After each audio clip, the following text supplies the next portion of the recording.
everybody, and welcome to Bard Shots. I am Luke, your humble bard and game master.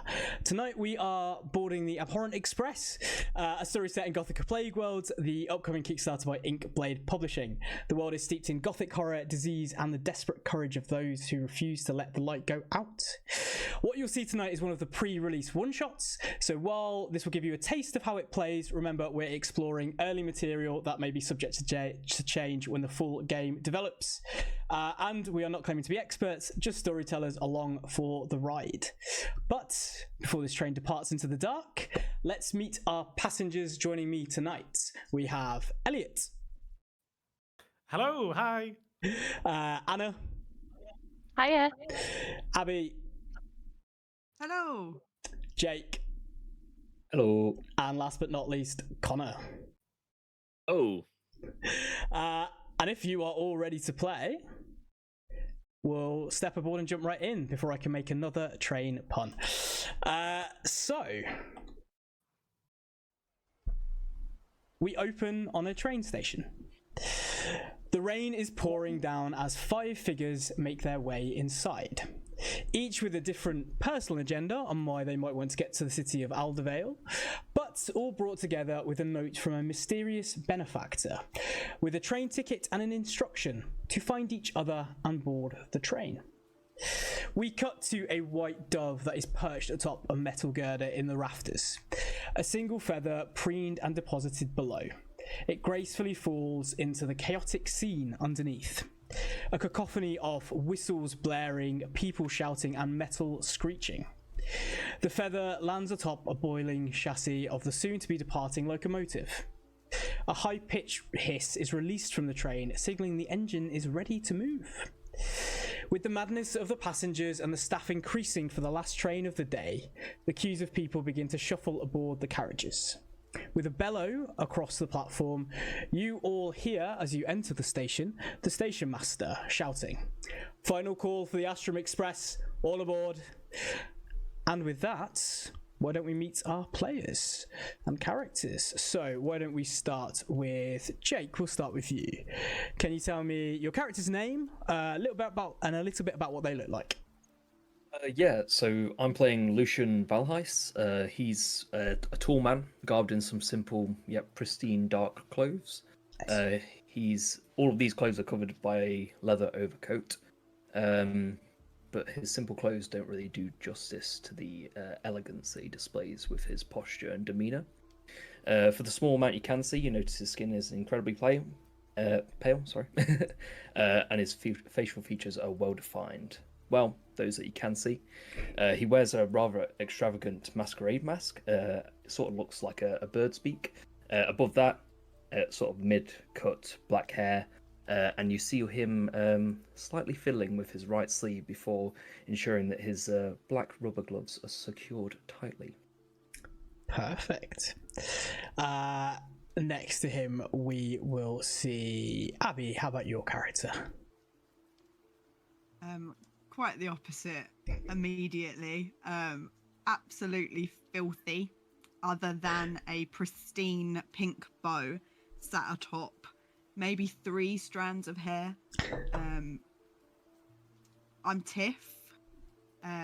Tiff is a pestborn, so mouse-like in a lot of features. A fair bit humanoid, walking up on 2 legs, but quite clearly paw-like hands that are in these sort of leather-looking gloves, and a long coat that kind of covers an almost comically small body with the mouse head and bow just sort of sticking out of it. Bare little feet just popping out the bottom, and a very skittery demeanour, eyes darting around, looking everywhere, but a shadow of like a smile looking at her companions that probably look much nicer and well dressed compared to her. The cutest of them all, to be fair. Perfect. We'll get back to what your little eyes skittering about see shortly. Connor, what do we see as we see your character, and what is their name? Hello, I'm Dr. Ignin Alschwasser. I am dressed in a full surgeon outfit, so not necessarily smart, but I'm ready for action if a brain does need removing. I've put physical description: a dashing pencil-tip looking fellow with a burnt orange complexion. The white hair is a species trait rather than age because I'm genetically perfectly capable. I take care of myself to maintain peak physicality to ensure there's no mistake when I'm removing a frontal cortex. Perfect, love it. It's definitely getting a few looks as you come in full surgeon gear from people around, but absolutely. Anna, what do we see as we see your character who is in the group too? Yeah, so Kasara Fellmoon is a Nilati just like Lucian, probably considerably smaller. She's like very small for a Nilati, like around 5 foot. So there's a weird sort of imbalance of how like slender and toned she is based on most Dustborns being very tall. She has kind of purplish skin, being in the like sort of dusky palette, with peach, pink, and indigo like gradient hair. She has like a lot of regality and like elegance to her, but her clothes do not match that. It's a very kind of hodgepodge. She's wearing like black leather adventuring gear and belts and straps, but it kind of looks like she's uncomfortable in them. She has, again, like Lucian, as the traits of the Duskborn, very kind of sharp, pointy features, but you can see she's made an effort to sort of soften those with makeup that, again, looks not wrong, but like she doesn't wear it very often. And she also has a long leather overcoat and a black velvet headband on. Beautiful. And then last but by no means least, Elliot, what do we see as we see your character, and what's your character's name? So emerging out of a cloud of pigeons as he runs across the concourse is Meriog Dooley, like duly noted. I'm a wildborn, so I'm about 5'5". My hair is in tight black curls. I'm wearing very rough boiled leather with a Hessian robe over it.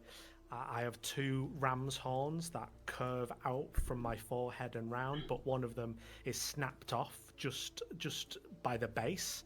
I'm covered in the various detritus of birds, maybe a bit of bird droppings, a couple of feathers of magpies, ravens. Now that I've run through this cloud, probably some pigeon as well, and I'm just kind of waddling along, doing a quick walk, trying to get to the train. Perfect.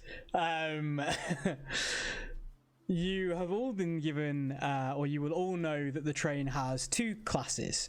The clean class, which is for the much wealthier among society, and the business class, which is for the everybody else, basically.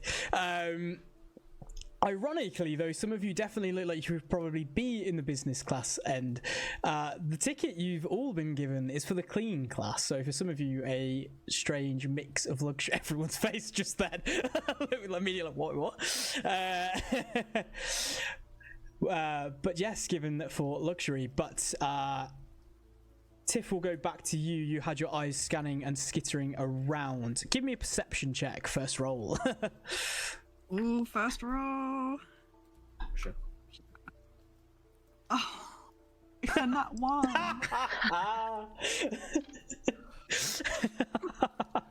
Of course, She's yeah. overwhelmed with how nice it looks in business class. She's never been there before. Tiff, there is so much chaos in the maybe distracted by the fact that you're going to be going into clean class probably for the first time ever, and locomotives are a fairly new invention around here, so maybe distracted by the amazing train that's in front of you. You do not really notice much else going on around. And like you say, overwhelmed by the amount of people and shouting and people pushing past each other. It is exceedingly busy considering it's the end of the day. My other 4, is there anything you are doing or looking out for? I think Kasara's just looking a little bit perturbed that she is going into the same train carriage as this rat and someone covered in bird feathers. She's just keeping her mouth shut, but looks a little bit kind of confused. Solid. Anybody else looking around or doing anything? I think Meriog is loving life. Like, this is the first time that he's ever been on a train or kind of engaged with any form of technology. As someone from the wild, from the woods, this is all new to him. So he's coming on, and he's probably looking quite intently at the technology that's going on, but probably in like a, I have no idea what any of this is, but it looks cool. Absolutely, fair enough. Lucian or Igning, is there anything you're doing as you're at the station waiting to board the train at the moment? I'm going to be chewing coffee beans because I'm assuming coffee hasn't actually been invented properly yet, or not to a good taste, which is hopefully where I'm going when I get on this train, somewhere a bit more upmarket, better brains. I will be looking at everyone's craniums to see like what's up, what's possible. Will there be appliances if a doctor is needed on this train? Give me a perception check for the sake of it. Oh, well, it's not very good, guys. So I'm your surgeon. I got a 9. We're off to a fantastic start, gang. Again, maybe overwhelmed by everything that's going on. You do notice a couple of bits on a 9, because I'll adjust my DCs accordingly. We're grading on a curve here. You will see a number of people bustling about. If you're looking particularly at people's craniums, I'll say for you, you probably notice somebody that you think you might need to perform some kind of surgery on fairly soon. There is a older man, human. He's very thin and crooked in posture. He has a black vest and a long coat flecked with soot. Wisps of white hair are jutting out in all directions, and his hands are shaking a little bit. It definitely stirs up your doctor sense, and maybe that's why you get distracted and slowly focus on him. You can see him badgering some of the train's people who are trying to load a crate on for him. You hear him whinging and whining, basically saying, "Careful, you fools. This box contains glass instruments more valuable than your lives." And he keeps going on and on, badgering them about it. So you know there's at least some glass equipment going on. And somebody that maybe needs some medical intervention, but that's what you see. Lucian, is there anything that you're doing at the moment? Lucian's probably trying to figure out the most efficient way that we can ensure that we get to our seats.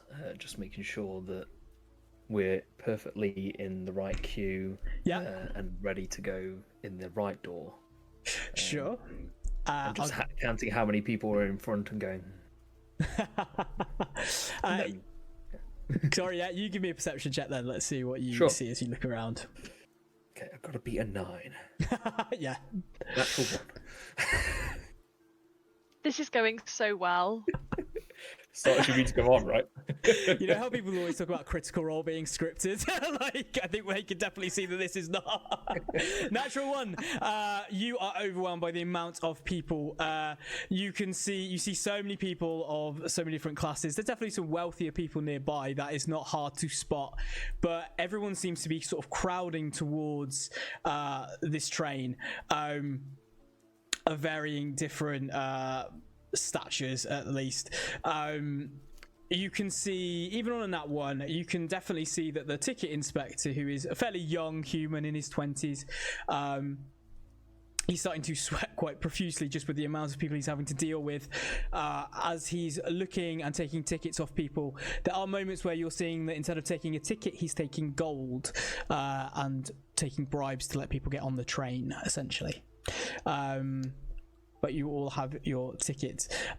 You will hear the station master once again call out, "Tickets, please, hurry now. This is our final call. Get onto the train."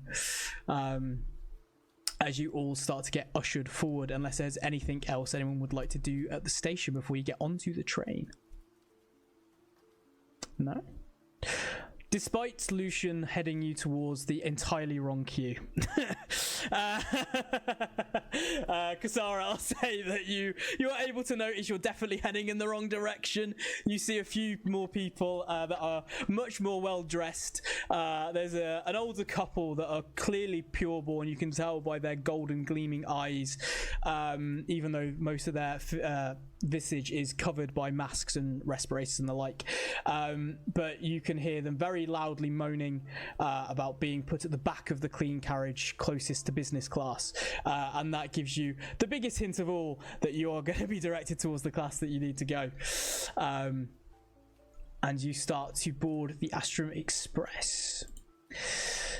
So the Astrum is sitting on the tracks before you right now. It is a modern machine of heavy steel, complex machinery, and a big air of elegance. It's got a sleek design, paintwork that juxtaposes its brutal metal hull and reinforcements.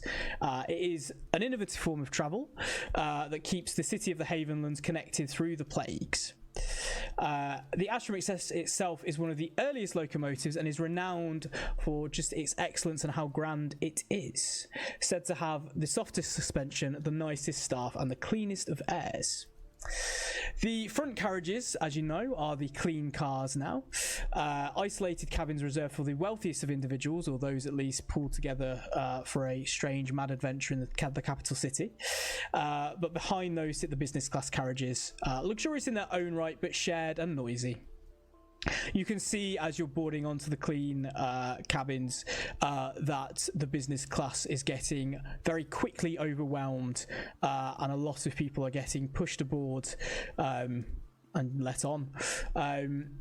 But you luckily are steered to a different direction, and as you step onto the locomotive, attendants shuffle you hastily towards your seats.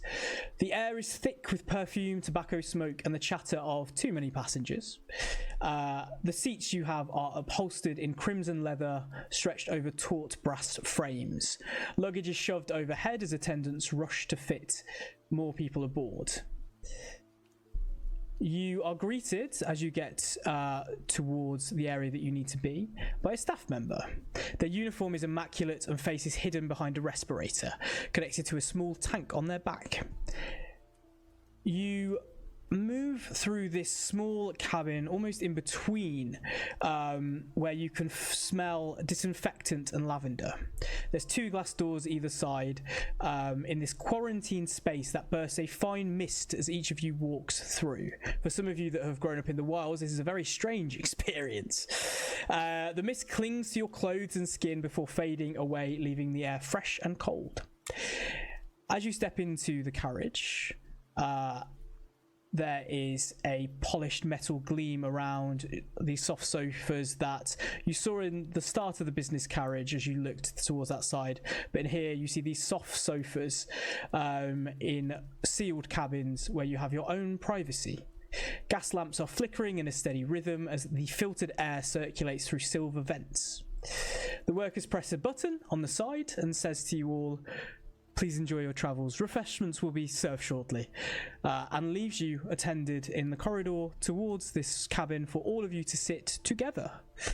As you move in to sit, the seats are comfortable. There is a small window that you can see out in towards the world.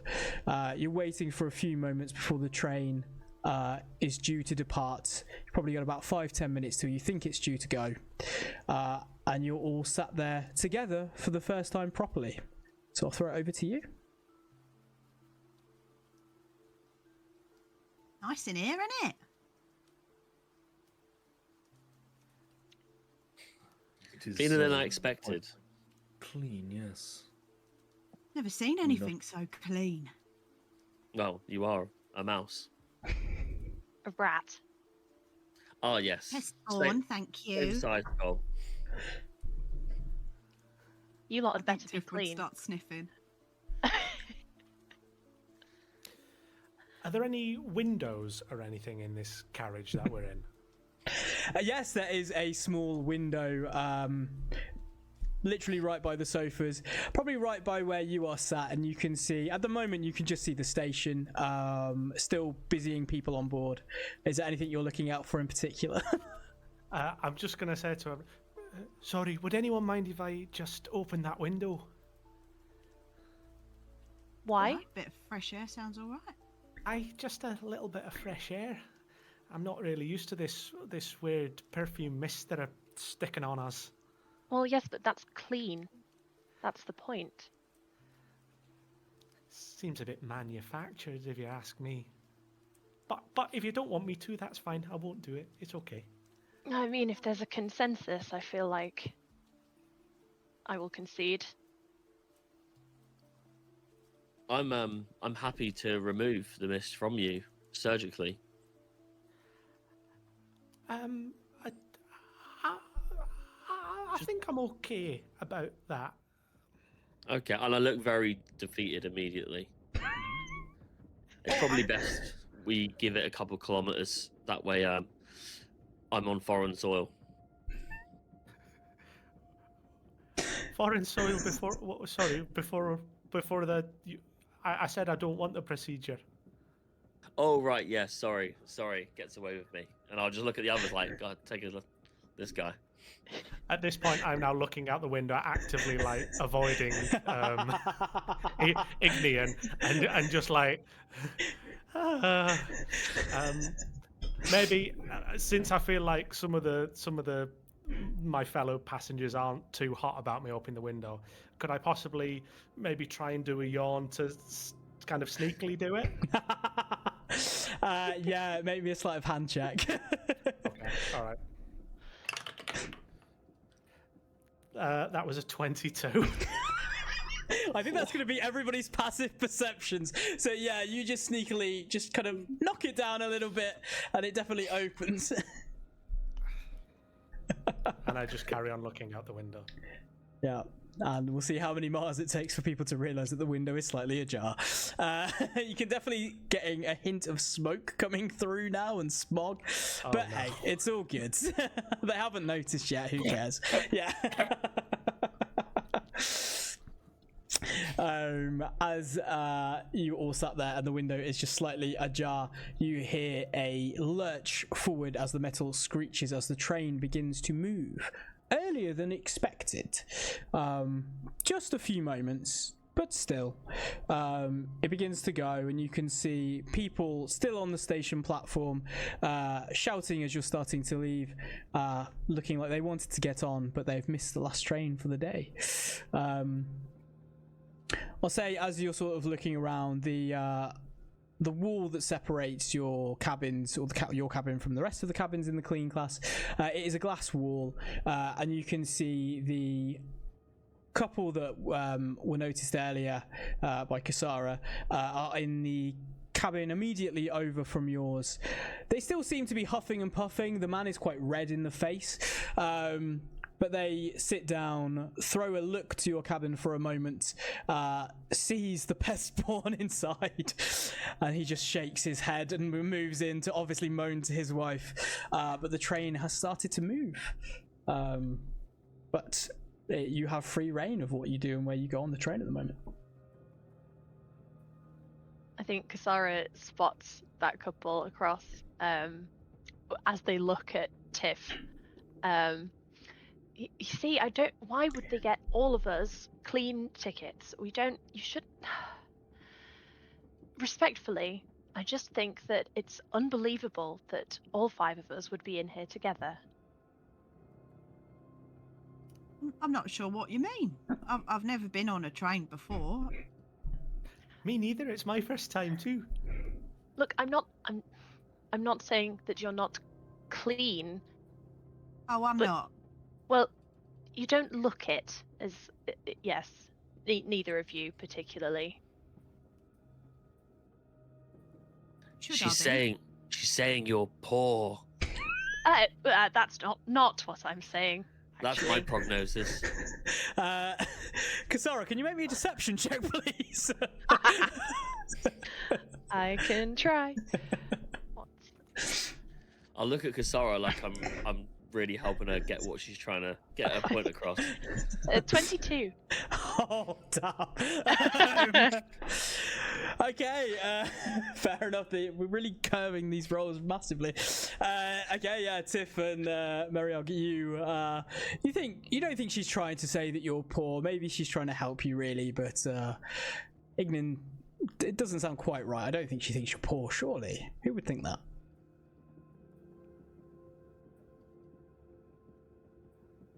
Don't know why you'd say that, Doctor. Clearly, this lovely lady is looking out for my well-being. Thank you so much. I'm just going to pass Kasara a feather. Thanks for your concern. And it's a bit crusty. It's a bit of a crusty feather, and I'm holding it out like a gift. She takes it between, you know, when you like I don't really want this, that kind of, and just kind of puts it to her side on the seat. Thank you. Oh, you're very welcome. Bewildered look.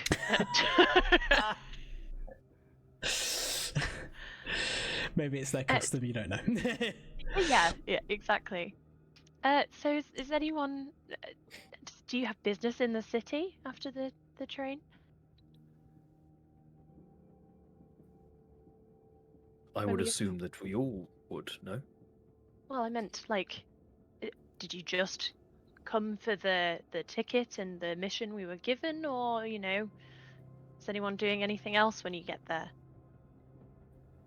Perhaps. All right. Right. Shady character. And I'll say that out loud, and then just start annotating him, and inside my head, I'm like, yeah, he's definitely mentally insane, and I'll write that down. My backstory. You have to make a new character. Temptation to make you do a medicine check. It's strong, but I won't. That is a good point, though. You say we're here for a mission, yes, but we were only told to board the train together. What? Well, are we yes, doing? I say mission because it was vague. I mean, I really only accepted the ticket on my own grounds. It benefited me, really. What are you doing in the city then? Sounds like we should know. Well, I mean, my ex-fiance is in the city, and I just have some things I would like to say to him. That is all. Oh, I see. Oh, right. I think I could help with that. Now, with that, you'd be more than welcome to. I've got some really rude words that I know. Can you tell us some? Not in such nice company. When we get back out in the wilds, maybe. All right. She gives you like a big wink. A big wink back. Are we meant to see these winks? They're very obvious if you're trying to hide them. Oh, you're meant to hide them. I don't know. That's what I'm asking. I thought everyone in the big city did loads of winking.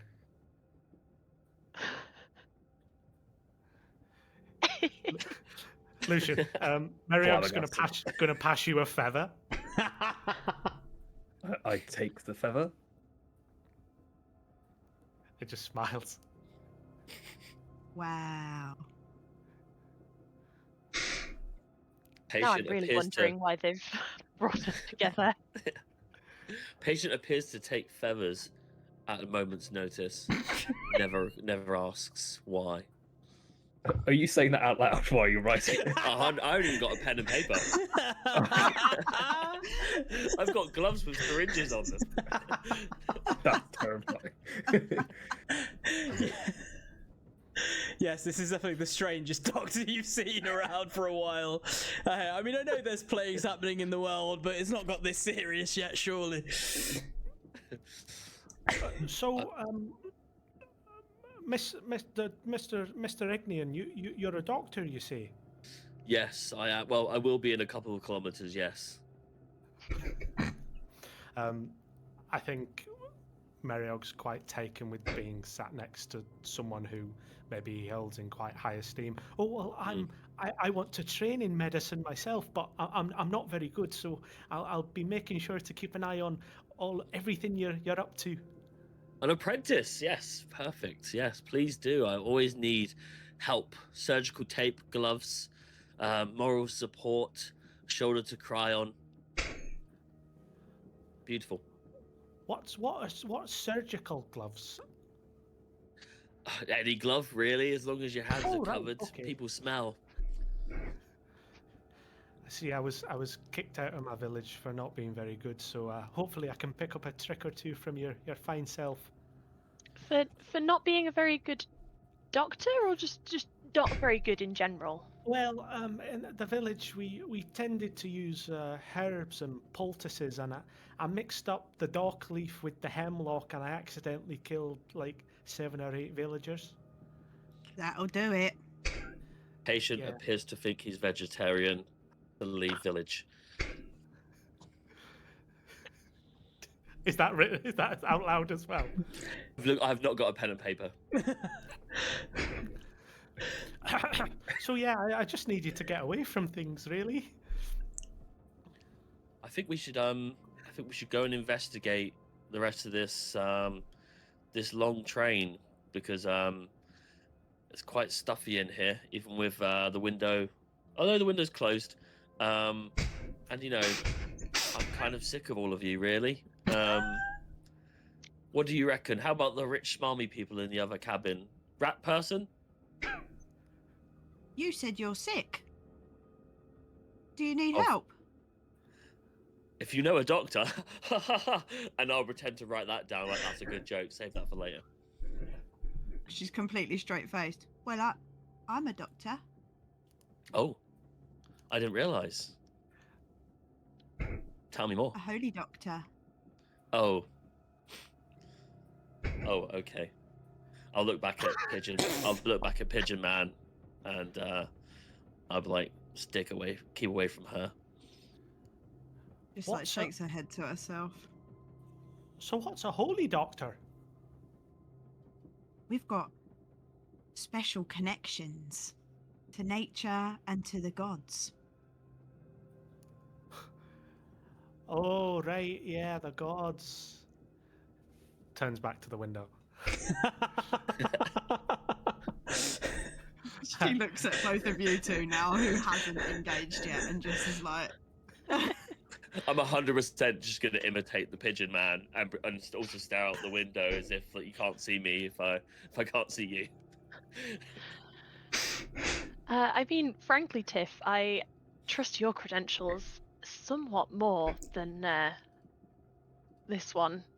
Nods her head at Dr. Ignian. It's like- all types of medicine are valid, but some are approved by the gods.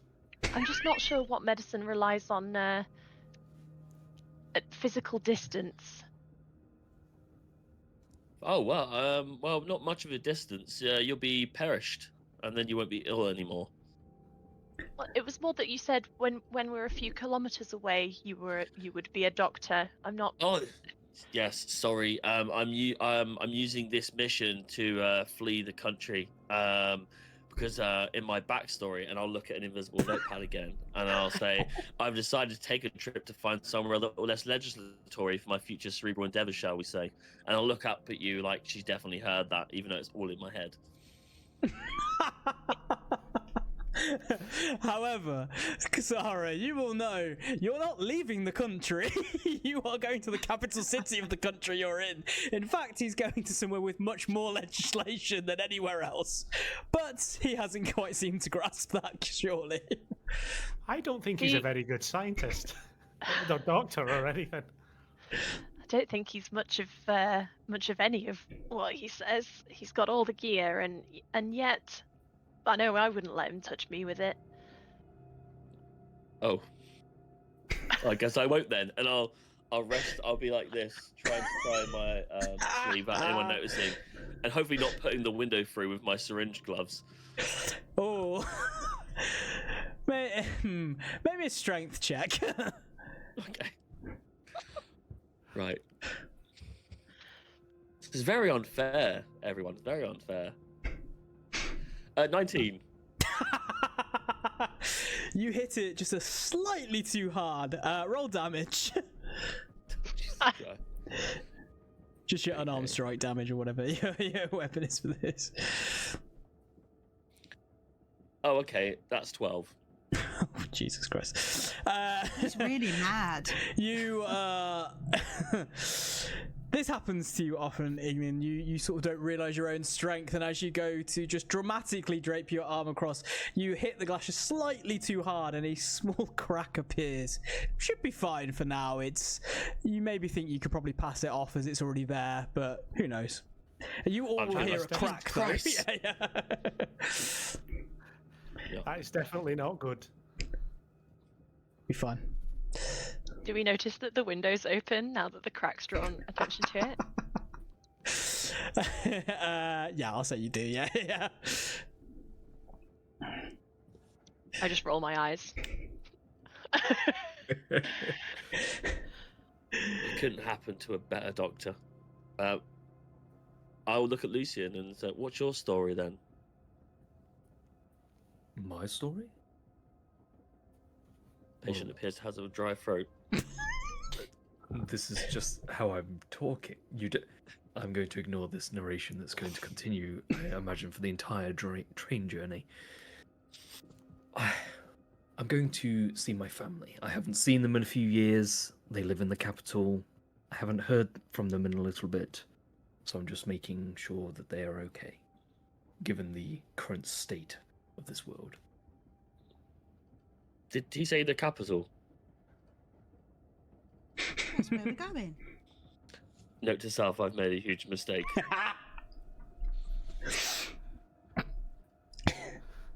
You've made a mistake. One of many in my career, but going the wrong way is a first. Is that still the invisible pen you're speaking to, or is it? I'm just talking to my finger now. Watch you don't cut yourself. Yes, a syringe grazes your cheek.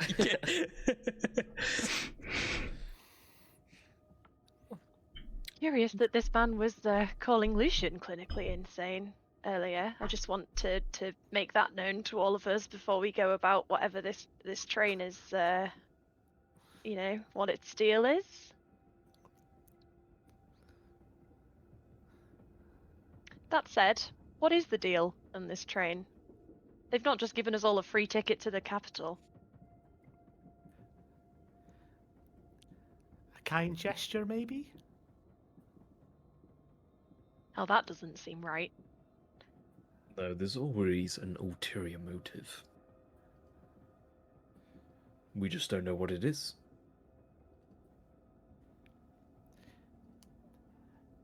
Maybe we get the free tickets to come on board, and then we buy snacks, and that's how they make their money. Ha! Idiots! I've not got any money. Not at all. I think the snacks are complimentary of the tickets. I don't What? think we have to. Can Mariog Yes, get no. up and run? Yeah, can Mariog and Tiff can just go looking for snacks if you're up for it. They said they will be here soon. You don't have to. They're Right, gone. where are they? I know they're here somewhere. Okay. Let me push my gun. Snacks! Are you just shouting snacks? Or are you going looking for snacks? Both. Okay, both. Okay, you guys get up and leave the cabin and start looking for snacks. The maybe not Ignan, no offense. The other two of you remember the conversation earlier where the attendant said, just push the button and I'll come along, as these two run off, but maybe it gives you a moment of peace at least, or leaves you alone with somebody else instead. But our two looking for snacks, I'll tell you what, roll me investigation checks, both of you. No, it's happened again. Not one. Whose dice are these? We've had three I made already. them. Betrayed. They betrayed me big time. Oh, dear. I got a 4, and my dice are made by Tabletop Curate. No, sorry.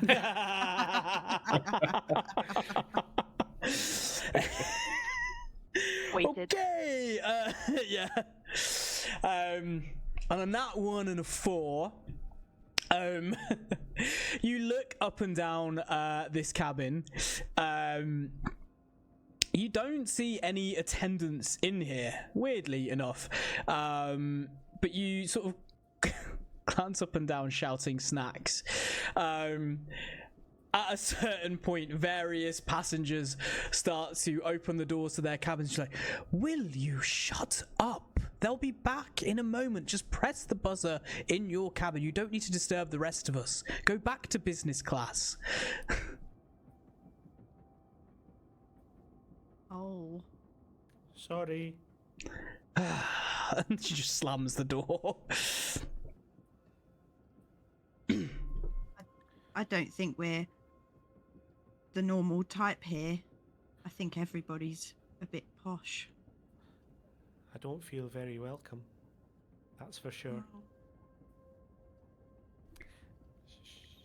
Should we go back? At least those people have to stay with us. Yeah, that's a positive. They won't leave. Like Mum. Yeah. Everyone takes a d4 of psychic damage from that, though. All right, you make your way back to your cabin. For those few moments while they were running off, is there anything our Doctor and 2 Nylati are doing? Kasara will, from a perfectly shaped leather pouch on her belt, bring out a bottle of really nice wine and plonk it on. I assume there's like a table between the like benches of seats. This pouch, by the way, is like a wine bottle shaped pouch. Like, this is not something that she's just snuck in on the train. She just like travels with like a wine pouch. And she will take out 2 wine glasses from a similarly shaped pouch next to the wine, and pour herself a glass.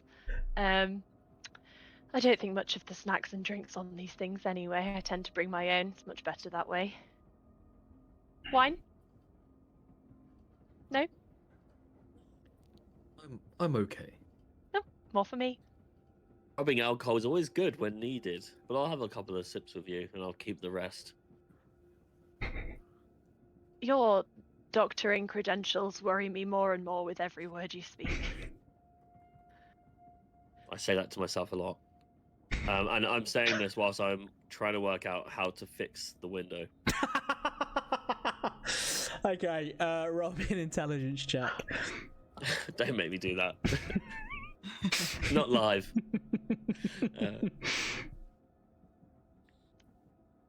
This is when it's a nut 20, and I have to come up with some bullshit. Just a 12. Just a 12. Oh, a few.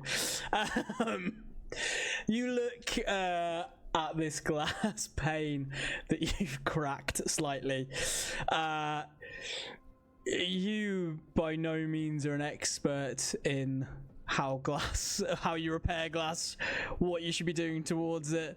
You think the easiest thing to do is cover it up somehow. Whether you have anything to cover it up with is up to you, but I'm just going to look at my hands and realise that the fact that my fingers are syringes also isn't helpful to the situation. And realise I can't pick up the wine glass either, so it's quite a terrible place to be. Are the syringes empty? Yes. Kasara, can she take one off your glove? Like, Oh let yeah, it that's just, fine. like, slide out? Yeah. She'll yeah. do that and put the end of it in the wine and suck it up and give it back to you. A genius. Maybe she had the biggest brain. Oh, I wouldn't go that far. She can hear me. You are speaking. I look at Lucen and in my head say she's telekinetic. Don't whisper anything. Why are you looking at me? Okay. That's all I've got. Sorry, that's all I got. that's all you got. It's fair. Oh God! Moments later, you hear shouting in the cabins, and your friends come back in, or well, acquaintances come back in dejectedly. We didn't find any snacks. No, I was Nothing's trying there. to say that, yes. They come to you. You don't have to go to them. It is the privilege of this class. Oh right, I missed that bit. Yeah, I didn't understand. I didn't know what a button was. I still don't. It's this gestures to I imagine, quite a big red button or something. Yes, yeah, absolutely, yeah. A snack. Canonically now, yes, it says snacks, yeah. I don't know if I can read, to be honest. So I definitely not can't. yeah, I don't know if that means anything to me. You're not sure what it says, but you know it's a snack button. Right. I'd like to press it if Yeah. my friend Tiff is like up for it. How Yeah. do you do it? How do you press this? Gonna make an attack roll on it or something. Absolutely, Maybe go just- for it, yeah. I pull out a dagger that I have under my Hessian robes, but Yeah. with the butt of it, Mhm. maybe the pommel. I'm just gonna Okay. like bomb.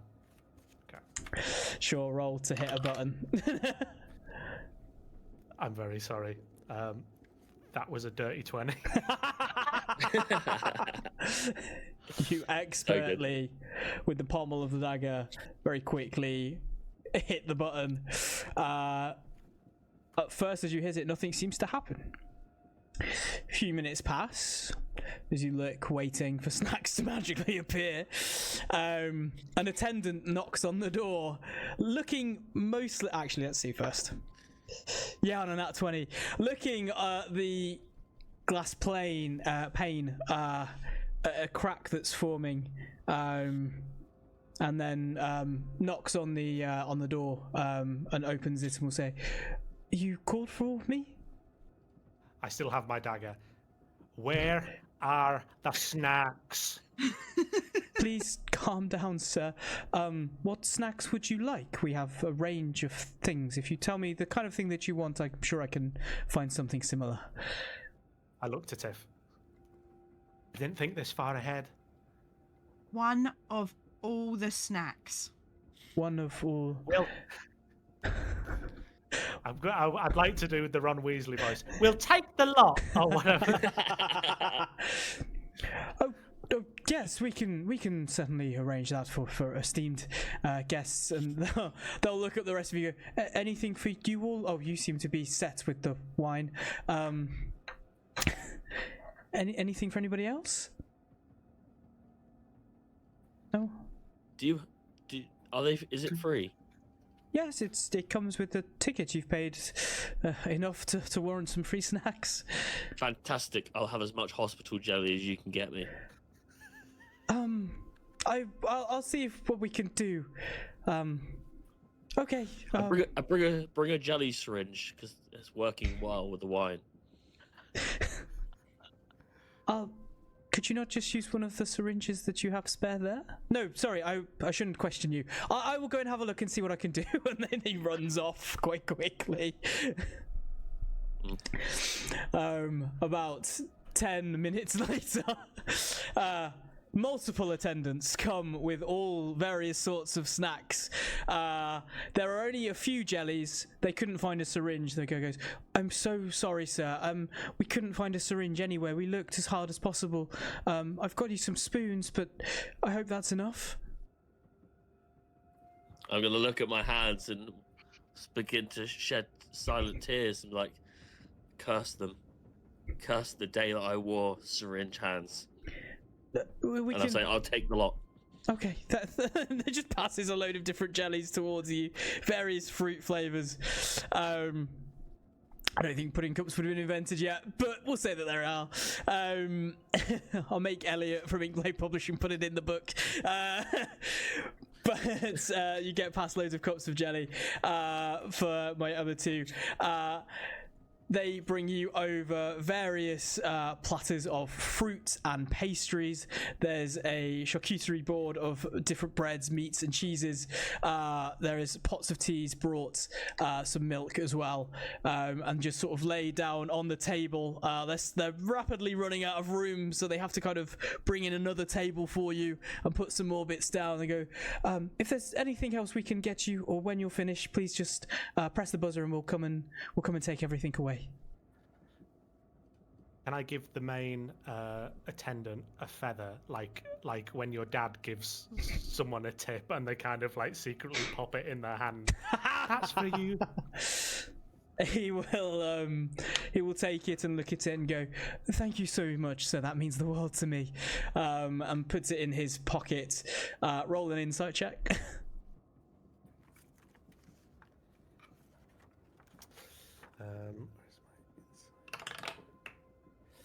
That is a 17. 17. He looks mildly disappointed and then walks out.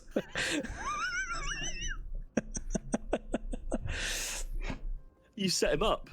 You set him up. You let him roll just to tell him even the success was bad. Yeah. It's the kind of DM I am, deserve guys. He doesn't deserve this. The illusion of choice. Absolutely. If you got on that one, he would have been very happy with it. I think in Meriog's head, he's still thinking, Yeah. why wasn't he happy with that beautiful magpie feather I gave to him? Oh dear. But yes, snacks are laid before you all. You know, it's approaching evening quite rapidly now. This train goes overnight. Time will go on as you are eating various snacks and different bits and pieces. Can I get perception checks from everybody as you are sort of eating or looking out around?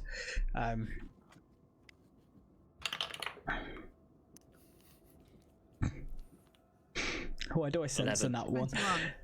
Oof, okay. Dirty 20 for me.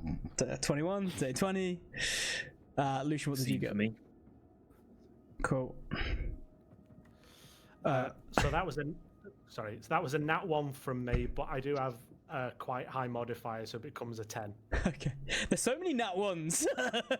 Maybe this is cursed. I don't know. Anyone that got above a 16.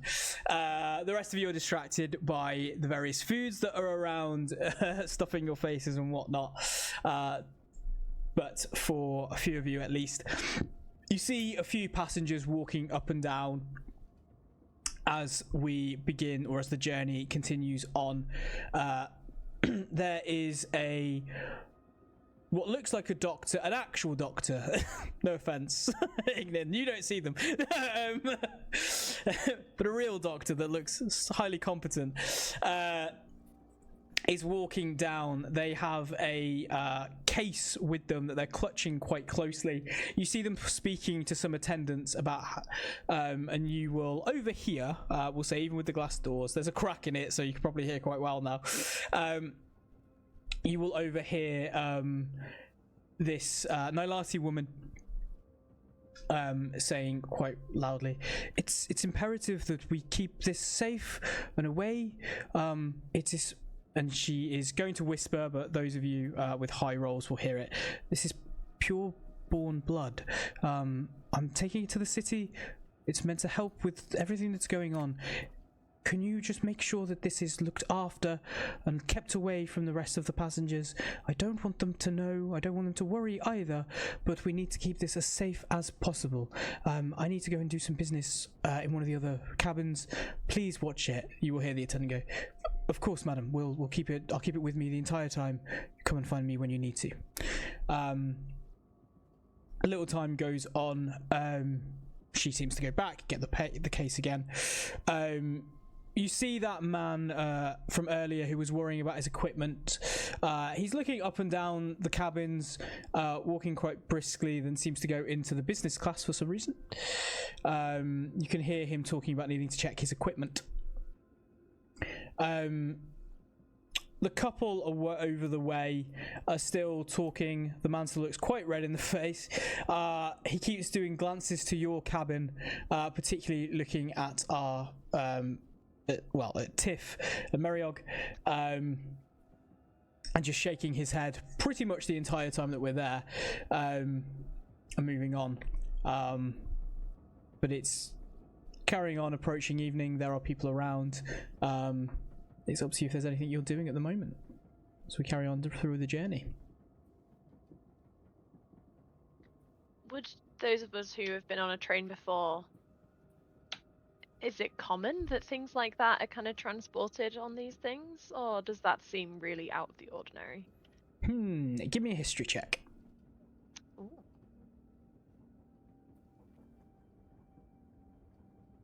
Ooh, 5. You're not sure. You've been on trains before, but maybe not seen many medical professionals, at least at the early stages when you've been going on it. It's a bit more common for them to travel now that there is various things across the country causing plagues and the like. So you're not sure if it's common or not, really. It definitely feels a little odd. You don't hear about it often, at least. Now, if we're looking out for something that we're on this train for, I would hazard that a chest full of blood might do it.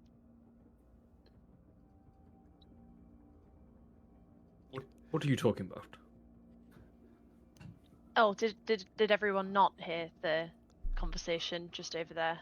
No, I couldn't. There was just What constant chewing in my ear. Did anyone else hear the conversation, or is it just me? I've got very good ears. They're definitely large ears, yes. Thank you. Oh, you're so welcome. Well, at least I wasn't hearing things. You heard them too? Yeah. Blood being transported to the city.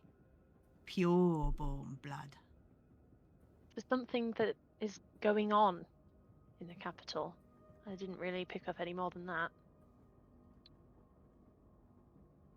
No, I didn't hear any more, but I assume things are getting a bit dicey in the capital. From what I've seen in the wilds, all sorts of plagues are starting to travel. There's So no you way think- that it could be in the capital, no? Some folk come out as far as I live, and then they go back to the capital.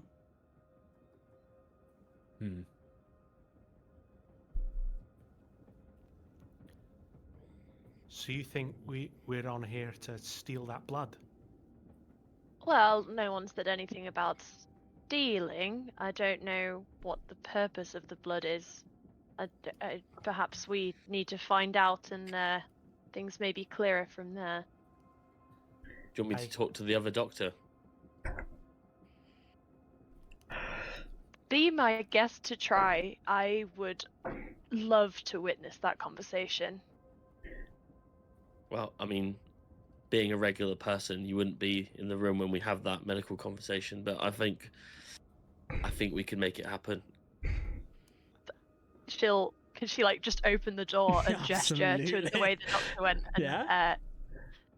And presumably, if you do leave to go to talk to the doctor, she'll just watch you in the direction you're traveling. I'll look at please. I'll look at Pigeon Man like, come on, apprentice. This is you're up her bat. Fantastic, amazing. Meriog was itching to come along and observe. Just before, if we are going to go, can I just grab a piece of Battenberg cake Of course you can. from the open window and just fling it out of the window? As you do, Meriog, a swarm of bears grab it very quickly and disappear just as quickly. They're following you. Only cake keeps them at bay. Zara slams the window down from where it's slightly open. Absolutely So, fair. You think the window would stop them, but it doesn't. It makes Anyway. them stronger. It makes them stronger. I beg them. They keep coming every week. Hey. Okay. Yeah.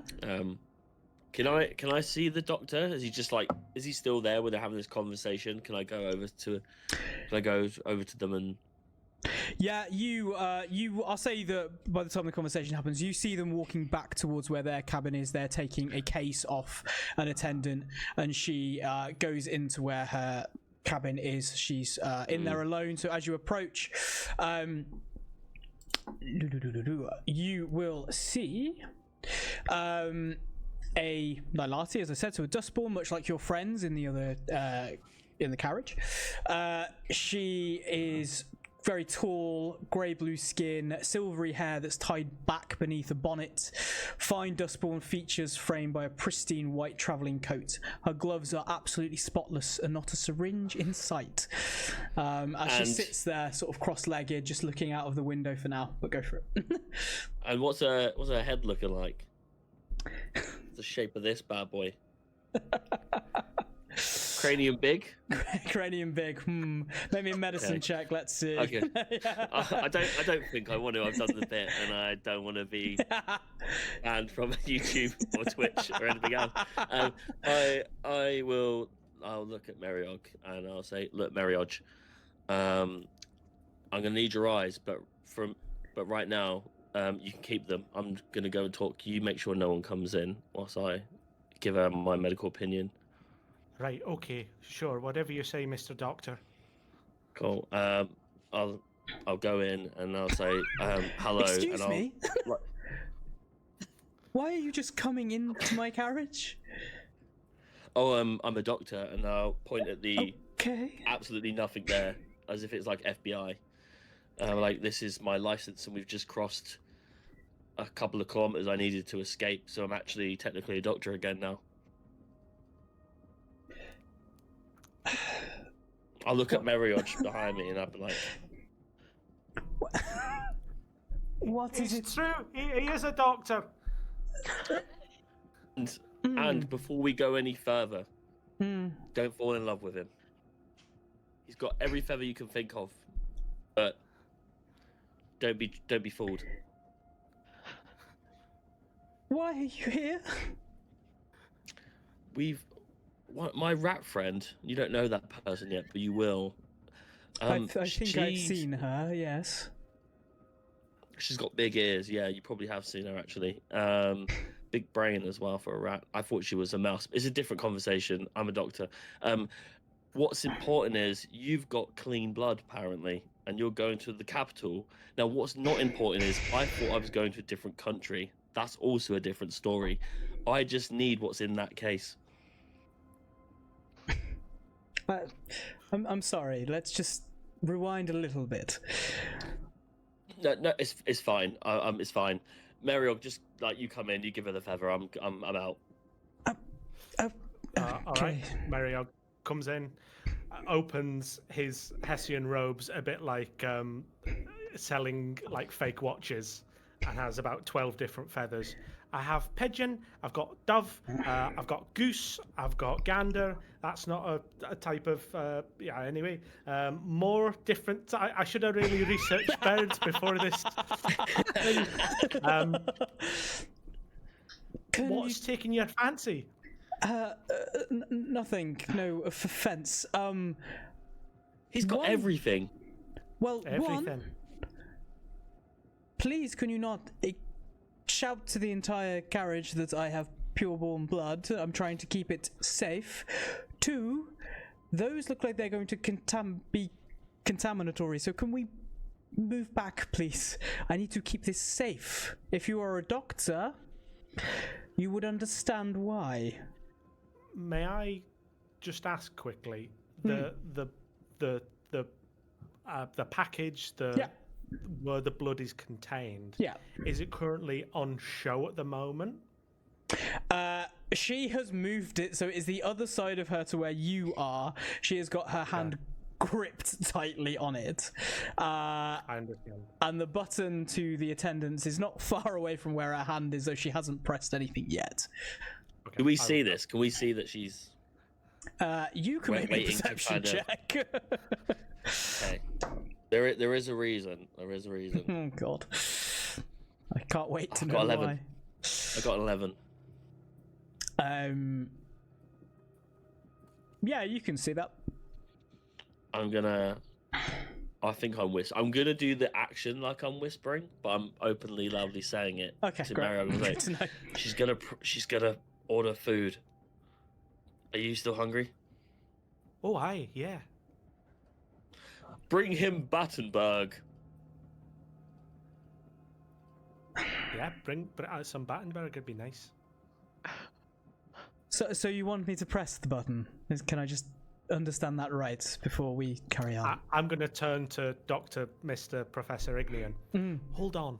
We're here for the blood. So Yes. surely if the button gets pressed, that's another body in the space stopping us from getting the blood. She's stopping us. She presses Should the have had a button. higher intelligence score. Oh, damn. Because you've just loudly announced you're trying to get the blood. She presses the button and goes, why or who has sent you to get this blood? How did they know it? How did you...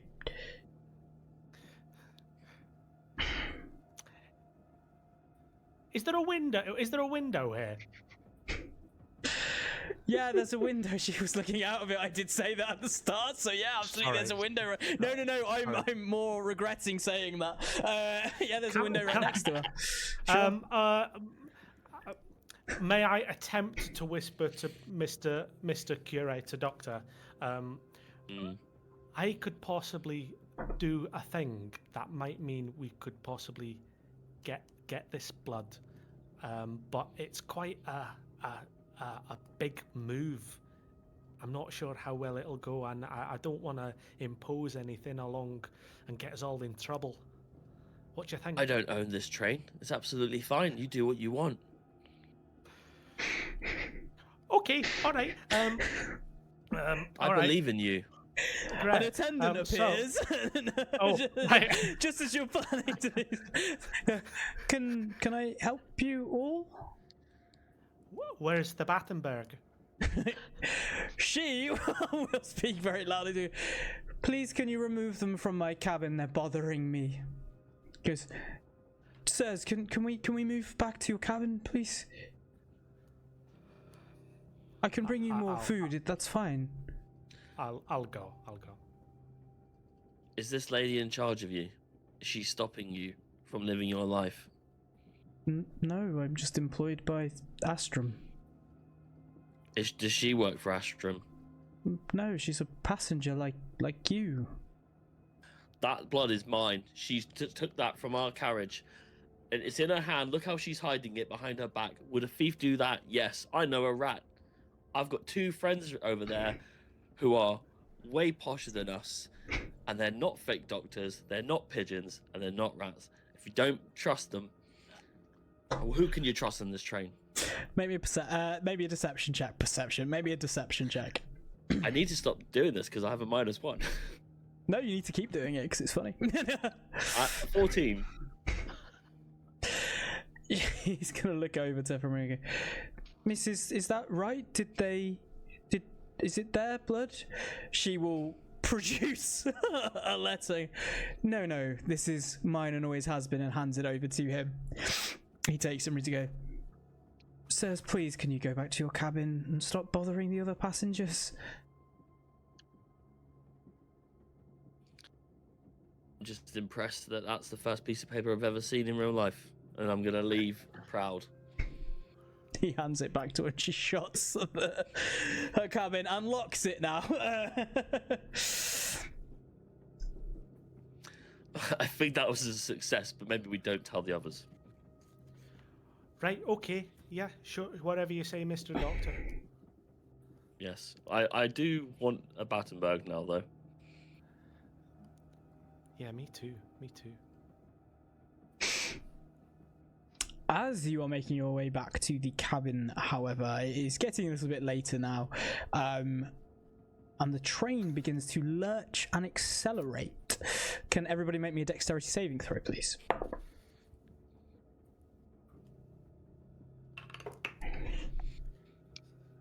Mm, 12. 9. Nice. 9 also. Nice. 19. Okay. 4. Only Mary. Is the window closed? No, the window is closed, yes. I'm not going to make you fall off the train completely for the rest of the adventure.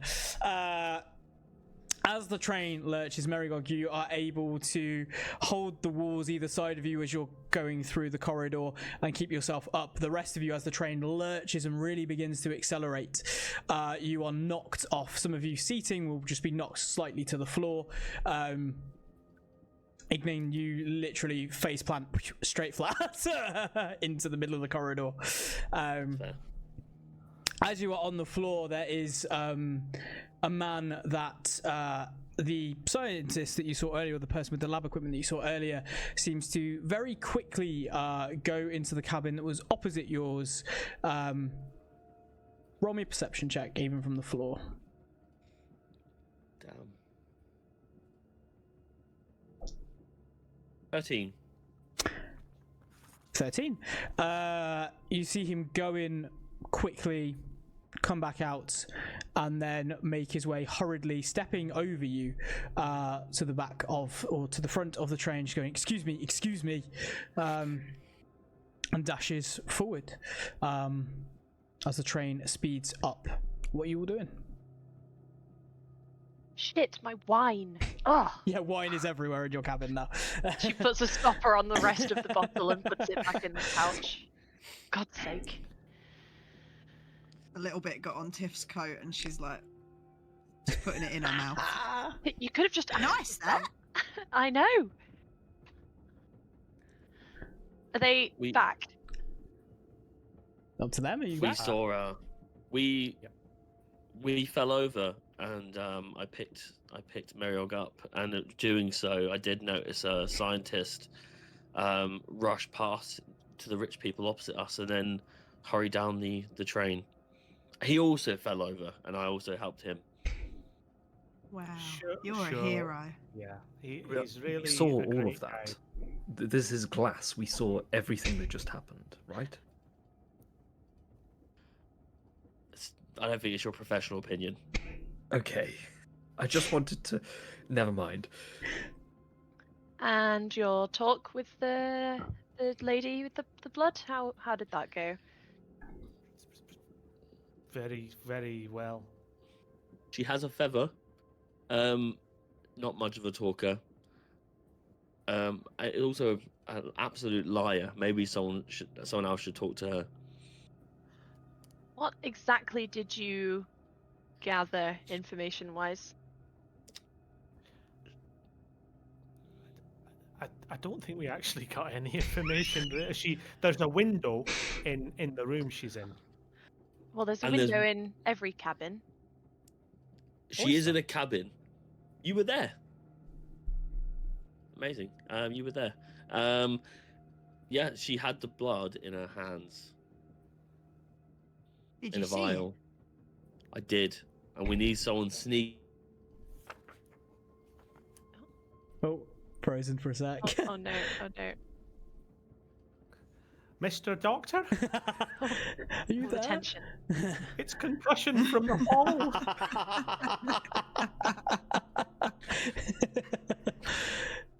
You froze for a sec, Connor. What were you saying at the end of that?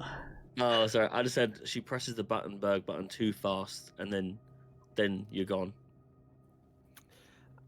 May I independently attempt something Of course.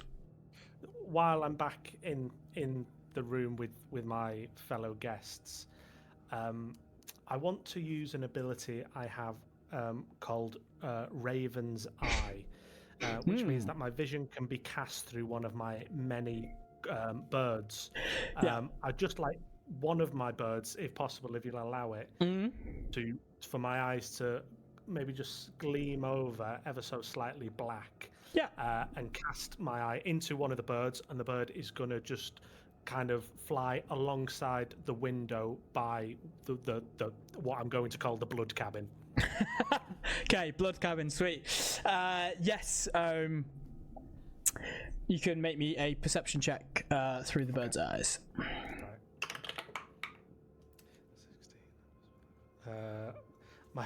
So the reason I roll so high on perception is I have another ability, which called Plagueland Wanderer. So out of combat, all of my dexterity and wisdom checks are increased by by 5 plus Ooh. my modifier. Damn. So that is a 21. 21, sure. You go into the vision of one of your many, many birds that are currently following the train. It was perched on top, and it goes down to fly, lock its wings beneath where the cabin, or the blood cabin, is. As you are looking through its eyes to her cabin, you see her notice the bird. First and foremost, but doesn't think much of it. It's a bird just flying alongside the train. All she seems to be doing, and for the amount of time that you can do this, is sat. She's checking over. She opens her case for a moment, checking over a vial of blood, puts it back away safe. Seems to clean around the bag, and is kind of just doing this ritually every so often, making sure that everything's safe and sound. She doesn't seem to be doing much of anything else. Okay, I was hoping maybe I'd feel like they'd leave it for a bit, but if they're doing this regularly, okay, I come out of one of my birds and just back into the room. Nothing really of interest to report. Okay. Do we notice anything up with the cabin across from us with the couple in? Because I know that the doctor said that some shenanigans was going on. You look across. You can see them talking. The man has got his head in his hands. His wife seems to be fussing over him somewhat, as he seems to be in a strange state. I will say you can give me an insight check to try and see if you can figure out what might be up with him at the moment. 6. 6. You're not sure if he's just still annoyed about the cabin he's in, whether that man said something strange to him or not. The wife looks worried, but she's been looking worried for most of the time, to be honest, particularly being so close to where business class is and to where the great unwashed are on the train. So she you can't really make much more out than that.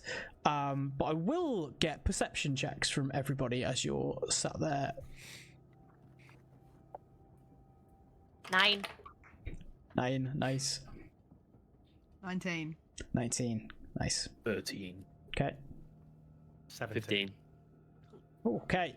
So, our doctor, our ranger, and our holy medic, you all start to pick up the faint noises of a commotion.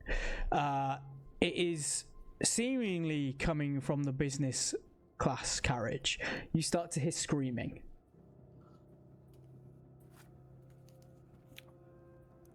Screaming, right.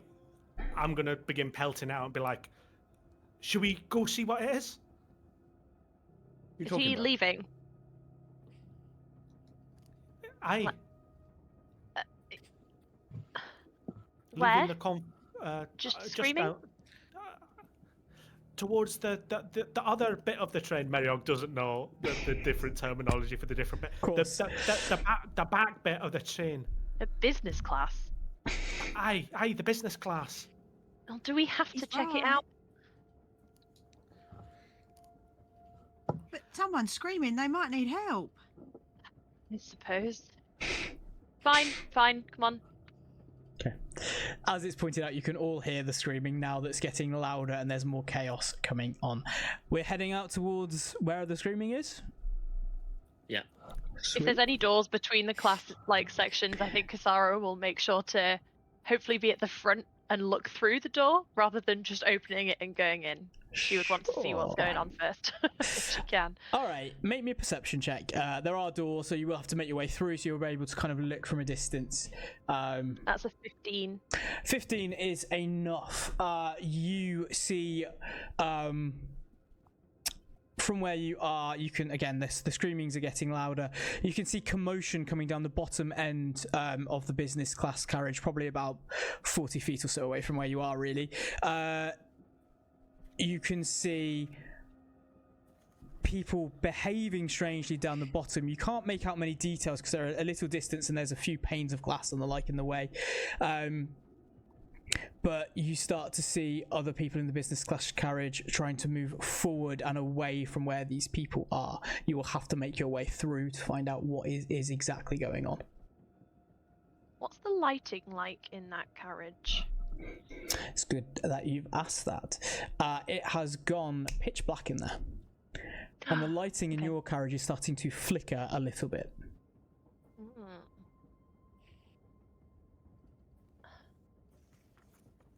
Well, it doesn't look good, you guys. That's all I'm gonna say. I'm not jazzed about going in there. What if this is why we're here? Well, it's all we've got to go on, considering we've learned nothing about the blood besides that there is blood. Good job, guys. I think we did a Jimmy. fantastic job. Yes, sorry, yes. That's what I meant. You think we should head in and help those people? Oh, we need to find out what's going on, don't we? Look, okay.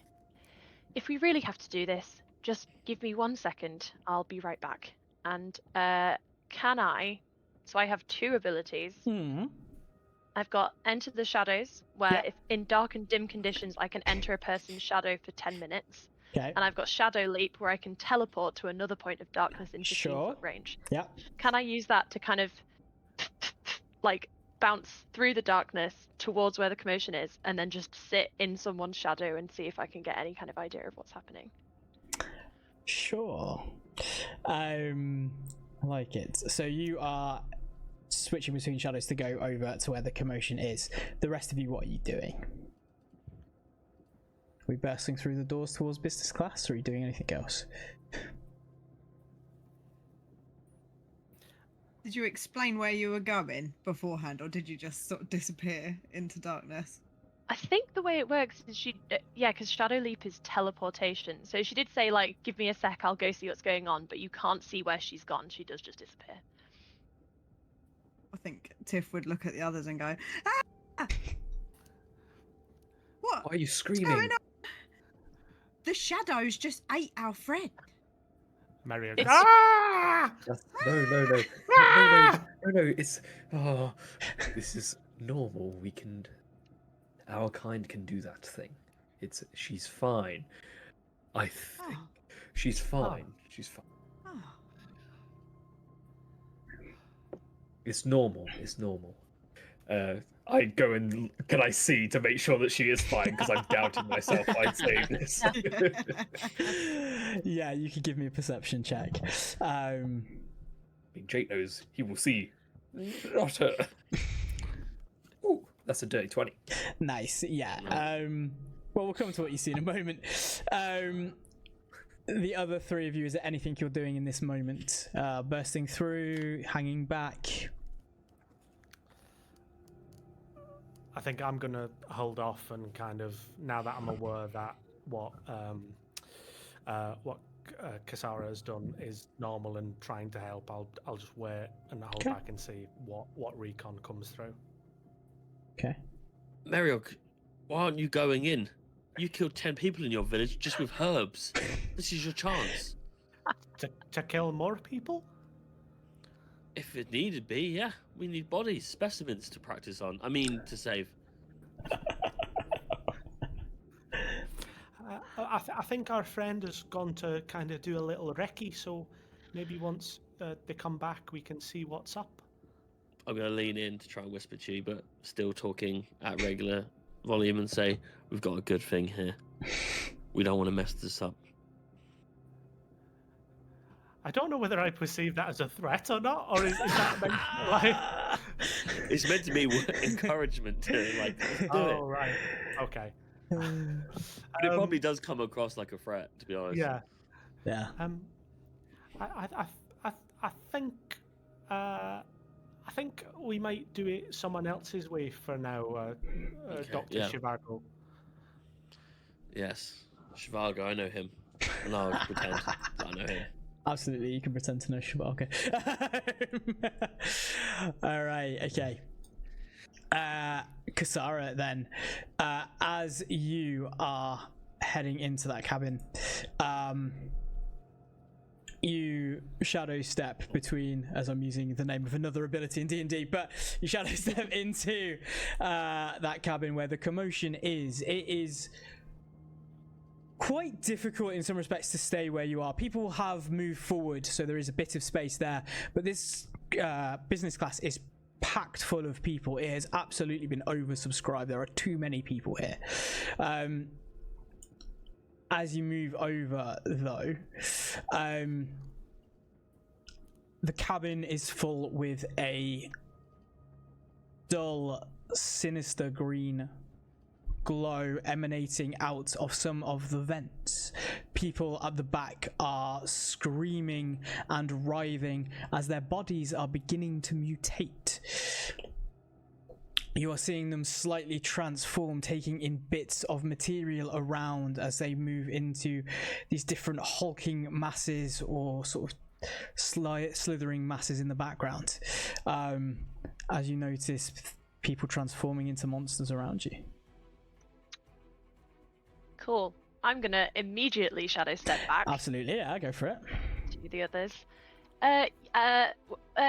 Well, people are turning into monsters back there. That's the best way I can describe it. You guys are in the wilds. Is there a plague you've seen that does that?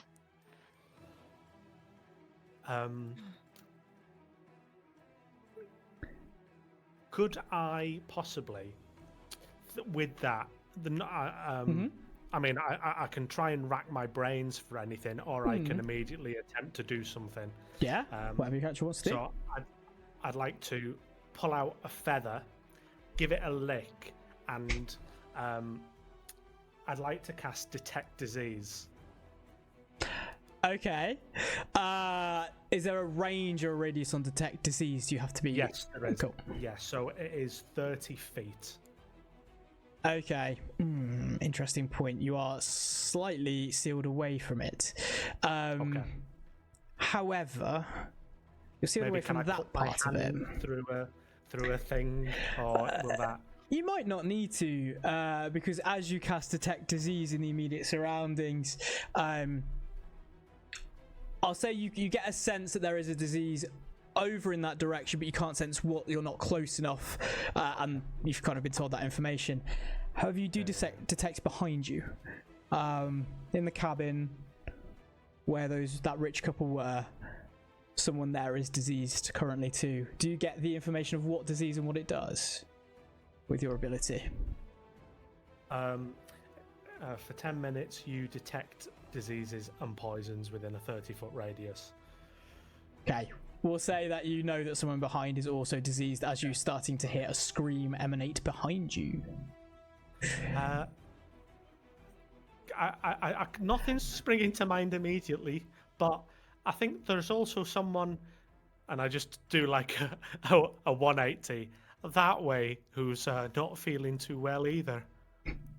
As you turn and look at the glass or point towards the glass cabin, you can see the wife of the woman, the wife of the man, screaming loudly, backing away from her husband, who is starting to also mutate. And that feels like a great time to take a break, doesn't it? We'll be back in a few minutes to see how the guys handle this. See you in a sec.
Welcome back. So our party is about to find out what's going on the train now that people are screaming and there's these monstrosities around. So let's jump back in.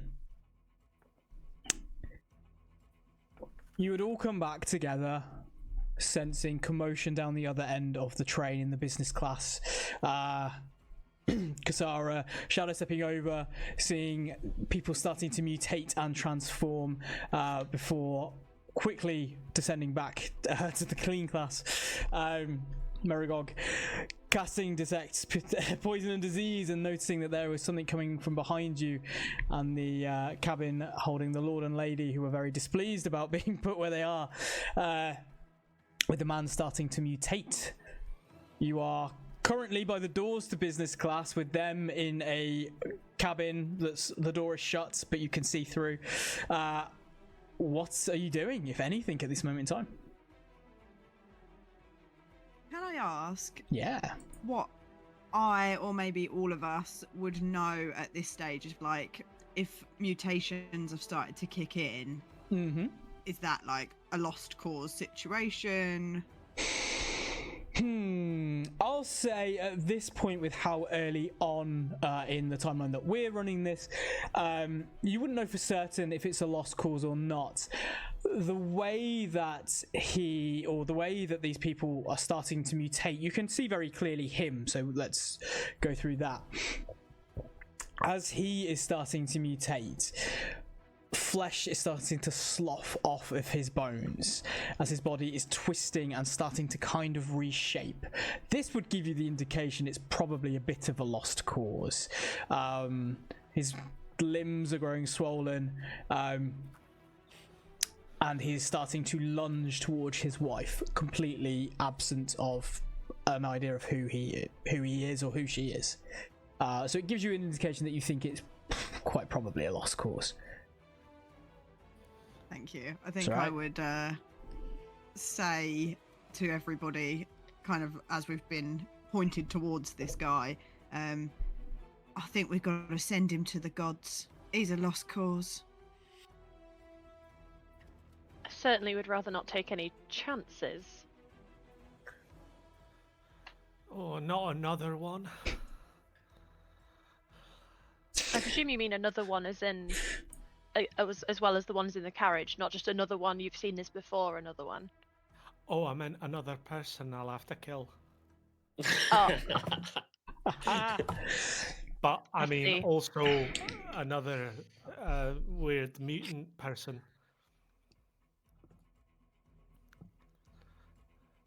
Well, Yes, but that'll I take think some. I don't believe he's at the point of fixing now. Let's deal with this before it spreads to the rest of this cabin. And you'll see Lucian reach into his shadow and bring out a cane. Nice. And start walking towards. Absolutely. You see him beating down and hitting his wife. Damn, I rolled really well on that. Hits her and she goes down. You're not sure quite what state she's in, but if we're going to go and fight this man who's starting to transform, let's roll initiative, shall we? When I see Lucian do a shadow cane thing, then walk in, I'm really amped quickly, and then I looked to Mariog and said, "Get your herbs. This is happening." Love it. All right. Anybody get over a 20 on initiative? 21. Ooh, what did Merigod get? 21 as well. Oh, okay. Should we do rollies? If you both roll a d20, whoever rolls higher will go first. Oh, natural 1. 14. Merigod is first, then Kasara. After you. Who got between 15 and 20? Come on, guys. 10 and 15? 14. 10. Cool. All right, we've got Lucian. Can't wait to see what the doctor gets. Lucian, then Tiff. Doctor, what did you get? I got a 4. Ignin goes there. Cool. All right. We start with the top of the round. Merigog, you'll be going first. The door is currently shut. He's hit his wife, but he's going to start to turn. But you're probably about 10 feet away, if that. You just need to get through the door. Okay. Can I try and open the door? Of course you can, yeah. See if Opens. it's locked. Nope, opens. Yeah, and that's not my action. That's just No, free action to open the door. I'm not going to be that cruel. Amazing. All right. Okay. Open the door. I'm going to see this horrible fella who is now a horrible mutant, and I am going to attempt to move over to the wife who is on the floor. Like you said, I'm not sure what condition she's in, but I just want to try and help. Meriog just wants to save one person, Sure. so I'm going to attempt to come in within like melee distance with her, and put a hand onto her shoulder as she I'm going to kneel down, touch her on the shoulder, and we're going to cast Cure Wounds. Sure, roll the. You're easily able to touch her, so if you roll the HP. Oh, that is 1 + 2 4 3. 3 hit points on the floor. This woman who's just been sort of badly beaten to the face, really, just goes, "Save me!" You brought her back. Right, that is what I'm attempting to do, guys. And end my turn. Great, cool. She's back up. Kasara, we come to you.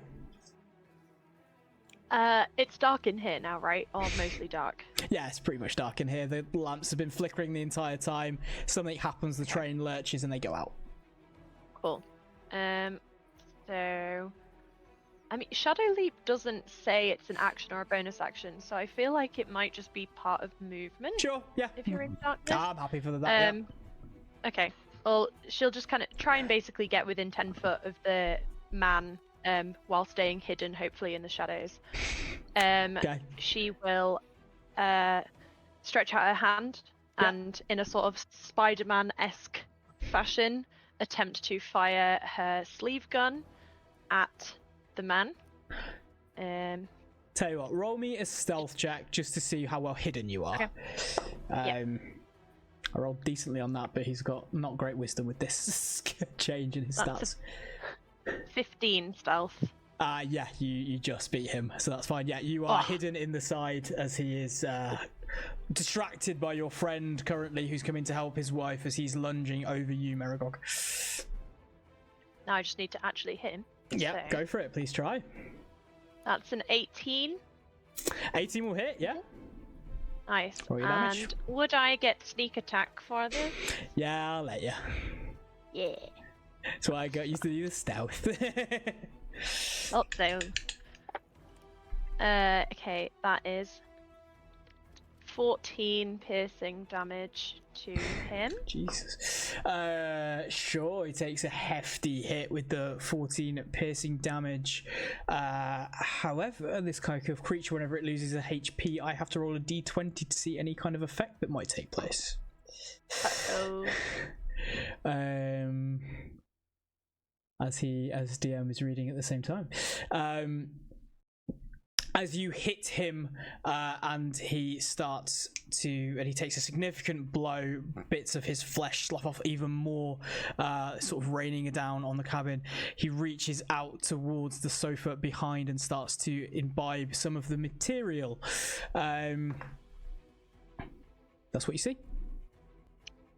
Okay. Anything else you're doing on your turn? Yes.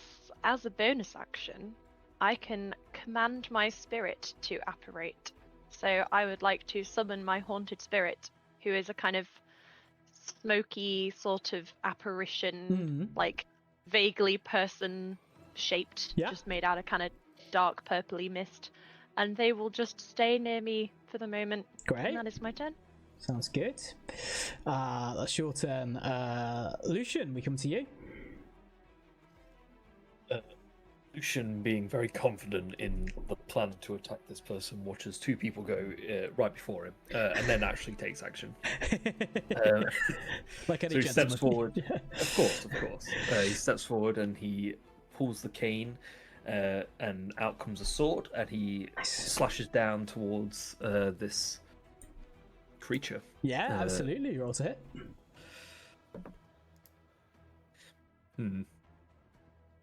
Would a 10 hit? Unfortunately, it does not. Gosh darn it. In that case, after missing...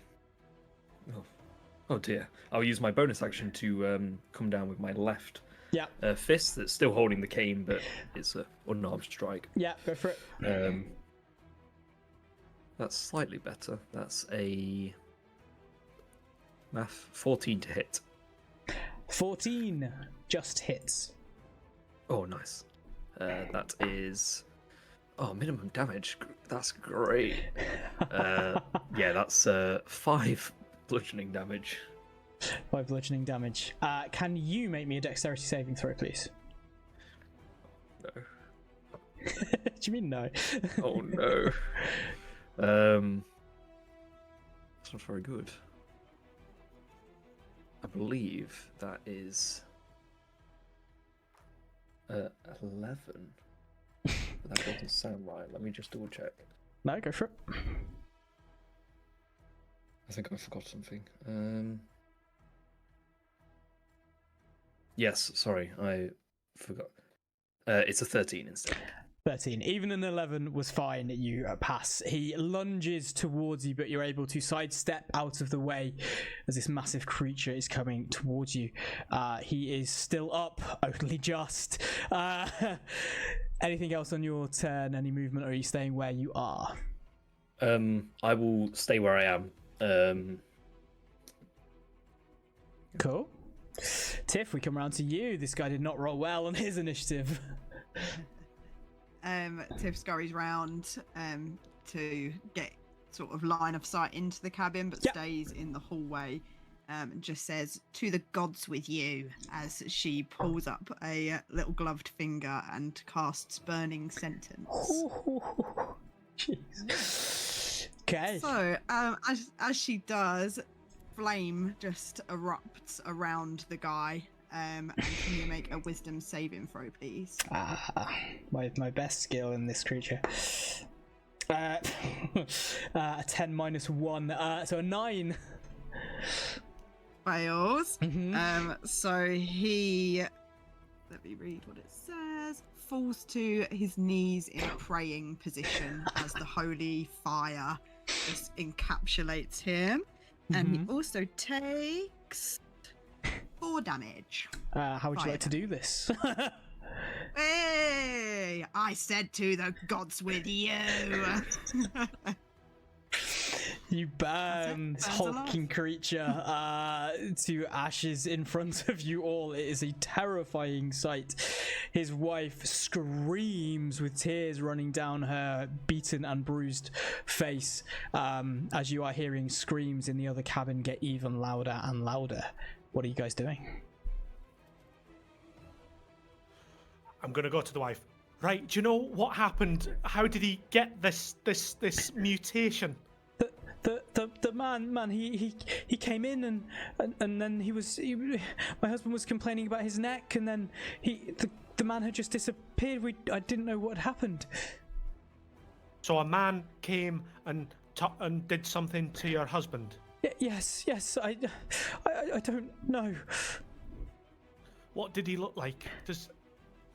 White hair. It was crazy. He was in a dusty, sooty coat. He didn't look like he should be in our class. Ignian, what have I told you about? This sounds like you.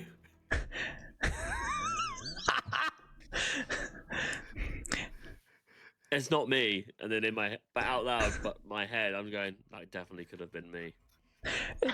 No, it wasn't like you. I would have remembered you. He was human. He was a human. I could infect people, right? I could infect I people, don't guys. know if that's probably not the important timing. thing. Yeah. Screams get even louder from the other cabin. We saw someone just like that. We saw them earlier. They went Can I further see if he's... up the train, didn't they? Yeah, can I see if he's around? Yeah, give me see a him? perception check. 9. Nowhere to be seen. Can I don't know if this is allowed or not. Standard. I'm rule of cool, so unfortunately it probably will let you get away with it. Go for it. Yes. I wish I was cool. How close am I to the people in the carriage in hitting terms? In hitting terms, you're about 2 doors away melee. from them. So would that be a turn of combat if I wasn't in combat? We're not in combat right now. We're out of initiative for the moment as you're not actively engaged with an enemy. You can go into the carriage, no problem.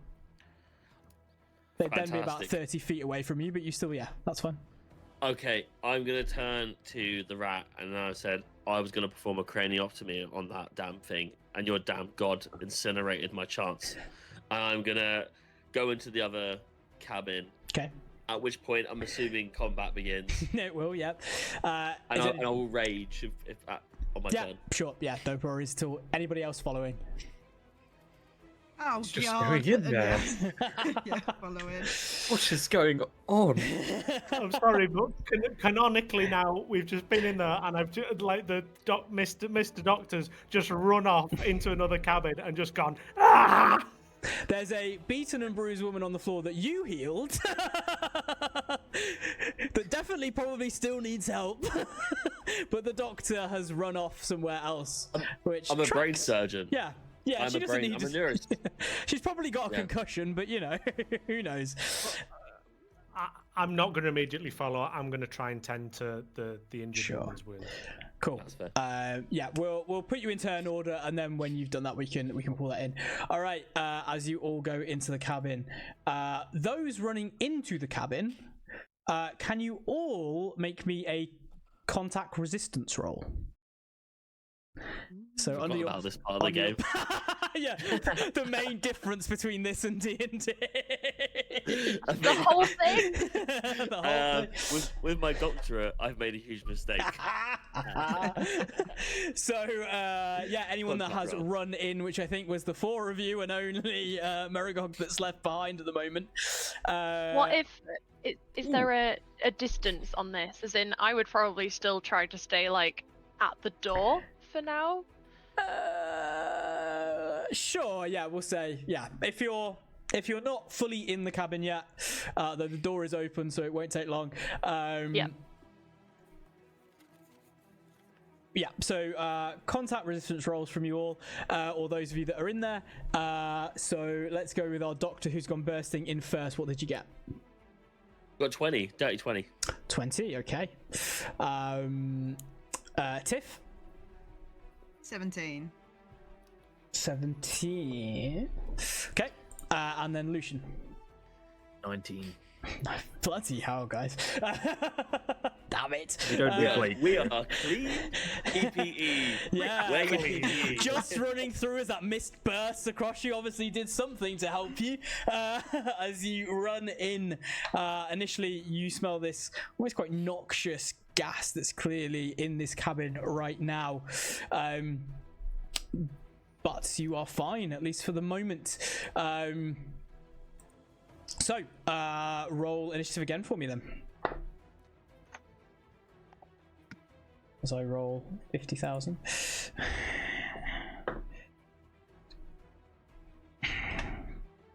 Oh, nat 20. Nice. Hey. Makes sense considering where you are.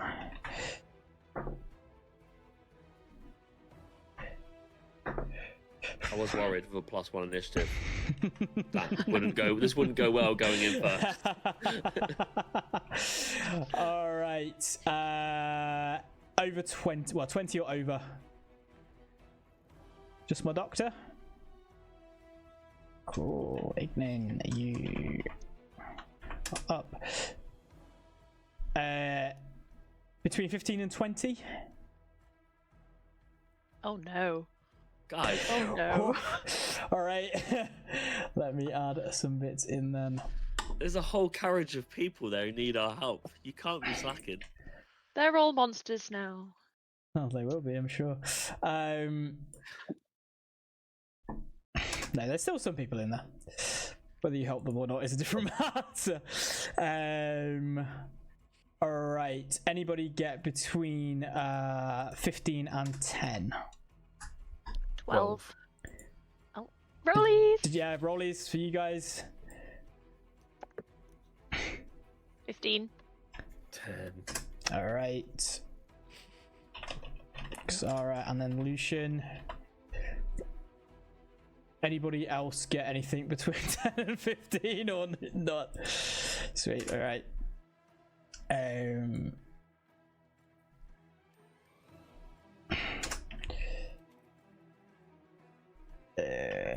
then between 10 and 5. I got 5.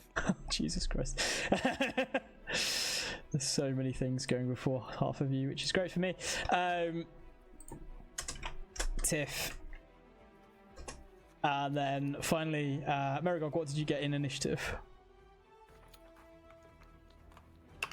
Sorry, my dad. Nah, it's all good. I was in the initiative. So that is a 18 plus 3. That is a 21. Oh, nice. There we go. Complete same as last time. Yeah, fair play. Fair play, Merigog. You get a 21. You'll be going first. Okay. In which case, then, some of you, at the very least, burst into this cabin. There's a strange odor that's filling your nose as you're seeing people turn, people screaming. Some people are trying to push past to get into the clean cabin. It is a narrow corridor, really, that you're in. There's people either side, so you're about a 5-foot walkway. With the seating alcoves either side, it's probably about 10 feet across overall, but it goes far back 60 feet, so you can see some writhing masses in the center that are about 40 feet away from you. There's some other creatures that look similar, but there's slightly more snake-like spines that are being produced that are slightly further back. But we start with our doctor bursting in. What are you doing? I'm gonna, as soon as I run in, I'm like, Maldehyde, or something similar. And then I'll shout to the cabin with my -1 charisma. I know all doctors are late for every appointment, but I'm here now. And I'm gonna rage and then run to the closest person and do my one attack that I have this turn because I'm level 4, not level 5, and I didn't realise that. Absolutely, go for it then. There is a hulking creature, much like the husband that you saw not long ago, in the center there that you're able to run and get to. So roll to hit. Perfect. I got a nat 1. I immediately got a nat 1. Jesus. Who else do you advise? Okay, I won't be too mean and make you hit yourself. Please. Please. I've got plenty of enemies to do that for you. I'll be nice for the third bard shots there. After that, all bets are off. You miss, you swing wide, it moves out of the way, though it's quite a hulking mass that technically has minus dexterity. It moves just a little bit too quick for you and your syringe gloves. Anything else you're doing? Yes, I'll say I'll repeat a prescription for that next turn. Nice. And that's my turn. All right, your turn. Merigog, you are in with the wife. What are you doing on your turn? Yes. I feel like my priorities are not straight at the moment. That's all good. Role-playing wise, this is 100% what Merriog would do. Yeah. I'm just going to attempt to maybe pull out my alchemist kit and maybe pull out some of my herbs and attempt to make a little poultice, maybe just to soothe some of the bruises. Yeah. Okay. Make me a medicine check. Let's see how well you do it. All right. Cool. Now, how do you feel about this? Because obviously, I'm within initiative. Yeah. But my ability is that little buff I get to my wisdom stuff is only out of combat. What do you think? I'll say you're technically not engaged in a combat right now. You may be. This is just for the sake of being able to pull you in later, so you can use it. Yeah, that's fine. All right. Amazing.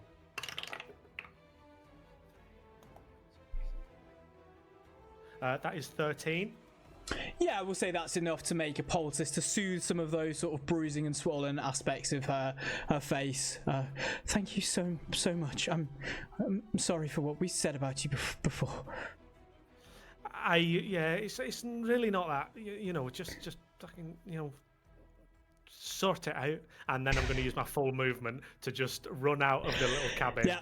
down the hallway, and just before the door into Yeah. the cabin where everyone else is. Sure, yeah. We'll say you get to literally Kasara's probably there in the doorway in the way, so that's fine. You Sorry about that. What did I miss?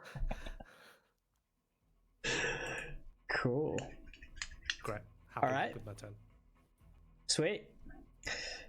It now comes to one of my coach's turns. Fortunately, the thing it can see the closest is our doctor.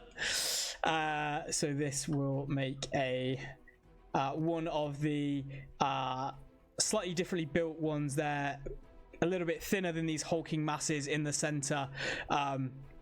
They're the ones with these sort of almost like snake-like spines that have seemed to mutated from them. Spits at you for an 8 to hit.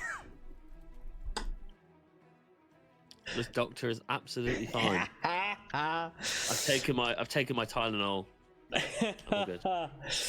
Oh dear. Okay, that one misses wildly. That's annoying. My next creature, what's the range on this? 30 feet. It's gonna be you, Doctor. I'm sorry, the others are gonna be slightly too far back. For a 15 to hit. It hits. Cool. I saw that little smile there.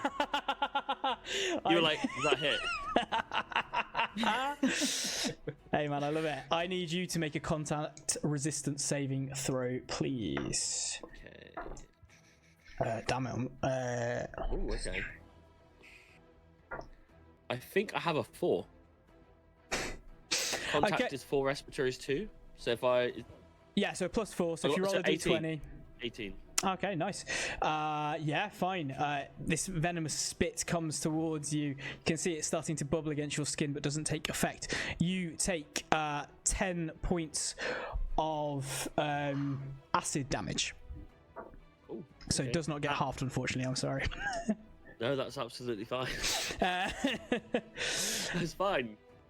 That's their turn. It then comes to my hulking boys in the middle. You're right there. One of them's going to go for you. Gets a 10 to hit, so we'll miss. One is going to move past you. You will get an attack of opportunity if you want it. I would love that. Go for it. Please make a strike. Okay. Can't be a nat 1. Oh, 15. 15 will hit, yeah, if you roll your damage to it. Okay. So 7 or oh no, +6. 9 altogether. I couldn't count. 9 points of damage. You do a hefty blow to him. Okay.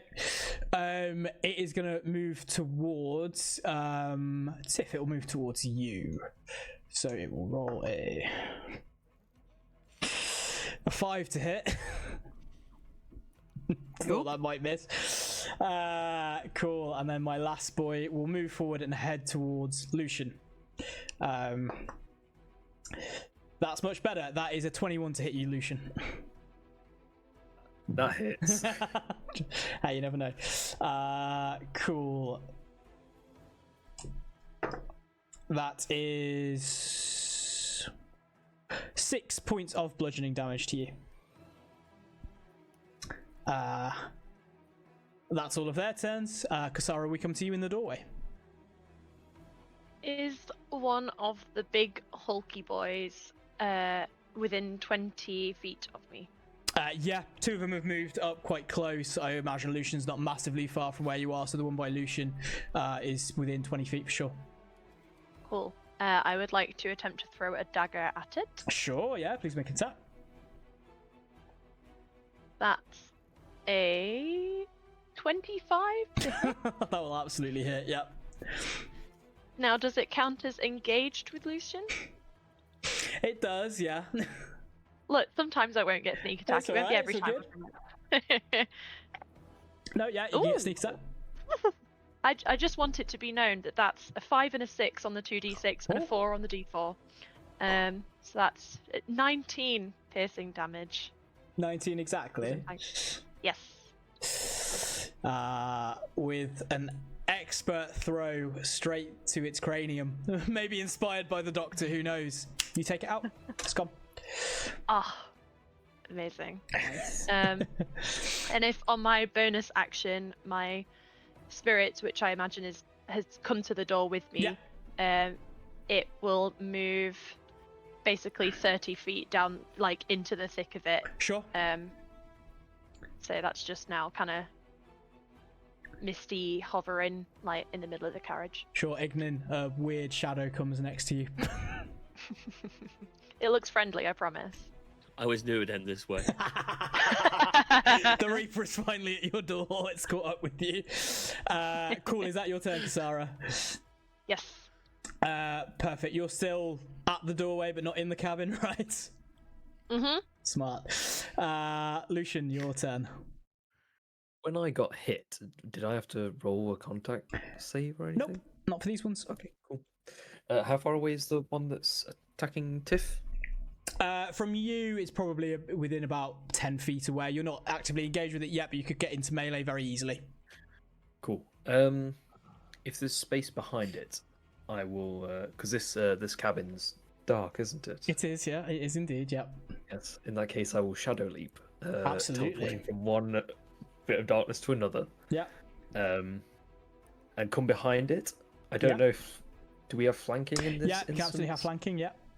Cool. Then I will roll with advantage to try and absolutely take this down with my cane sword. Good thing I had advantage. That's a 21 to hit. Jeez, 21 absolutely will hit it. Yeah. Lovely. And that is 8 piercing damage. 8, yeah. And then I will. It's looking badly hurt. Looking badly hurt. In that case, I'll use my bonus action to come with my unarmed strike. Yeah, go for it. With the hilt to the cane sword. That is, again, thank God for advantage. That's 19 to hit. Yeah, 19 will hit. And that's 6 bludgeoning damage. Tell me what it looks like as you strike this thing down. I will swiftly stab through its heart with the cane sword, and then as it's recoiling, I will uppercut it with the hilt of the cane sword. Love that. Yeah, you take it down. Anything else from you on your turn? I will turn and go, oh, there's quite a lot of them, isn't there? Okay. In which case it comes back to some of my boys that are still around. From afar, one is going to try and spit at you, Ignin. For a natural 20. Oh. I will need a contact resistance saving throw from you. Okay. 14. Yeah, you save. Just 1. 4. You take 13 points of acid damage. It was worse than last time. I mean, it was a crit, so double, but you know. I rolled quite poorly. There was a couple of ones on my roll just to give you guys that aspect here. So yeah, that's fine. The other one is going to move up. It gets into essentially melee range with you, but is going to spit at Tiff. It's going to spit at. For a dirty 20 to hit you, Tiff. Hits. Can I get a contact resistance saving throw from you? I've rolled really well on that damage. I think I have advantage, but I don't want to cheat, so I'm going to just double check here. Yeah, go for it. Yes. As a pestborn, it seems. Nice. I have advantage. Sweet.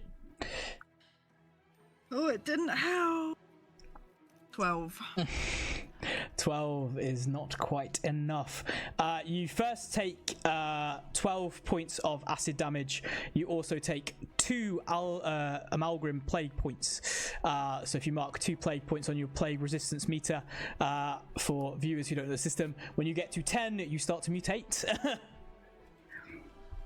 Mutated rat might help. Mutated rat. Yeah, it doesn't mean it doesn't Not help. on their human. side. I don't want them on their side. Cool. Two other boys, of my big boys, in the middle. One's gonna go for the doctor. 4 on the die plus whatever is not going to hit you. The other one will move up towards Lucian for a 15 to hit you. That misses. Oh, not rolling too well all the time. Cool. Tiff, that then comes to your turn. Right. Are there so there's still a fair few that are like within close proximity of each other? Yeah, so Alright. there's probably 2 near you. There is close enough to about 4 by or round Igning, and then 2 sort of further back. So there's a good 4 clumped together. Okay, Like so a GP surgery. Absolutely, yeah, the waiting room, yeah. They've been on the list for a while. Queues out the door. so in the waiting room, I'm gonna go just announce to the room, if you see a rat, I promise there'll be at least 4 more in the vicinity, and a swarm of disease-ridden vermin jeez. bursts from me. Yeah. Everybody in a 15-foot radius must make a Constitution saving throw, please. Everybody. Or can you choose? I would obviously try. Yeah, I can choose where it Sure, goes. alright. So I'm obviously thought you trying my meant us. best. No. I was trying. All No. the countries. On the off chance.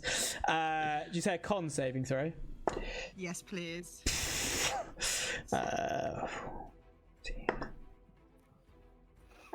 So there's a 4, which I'm assuming will fail. A 13, Yeah. Fail. a 16, Pass. and a natural 20.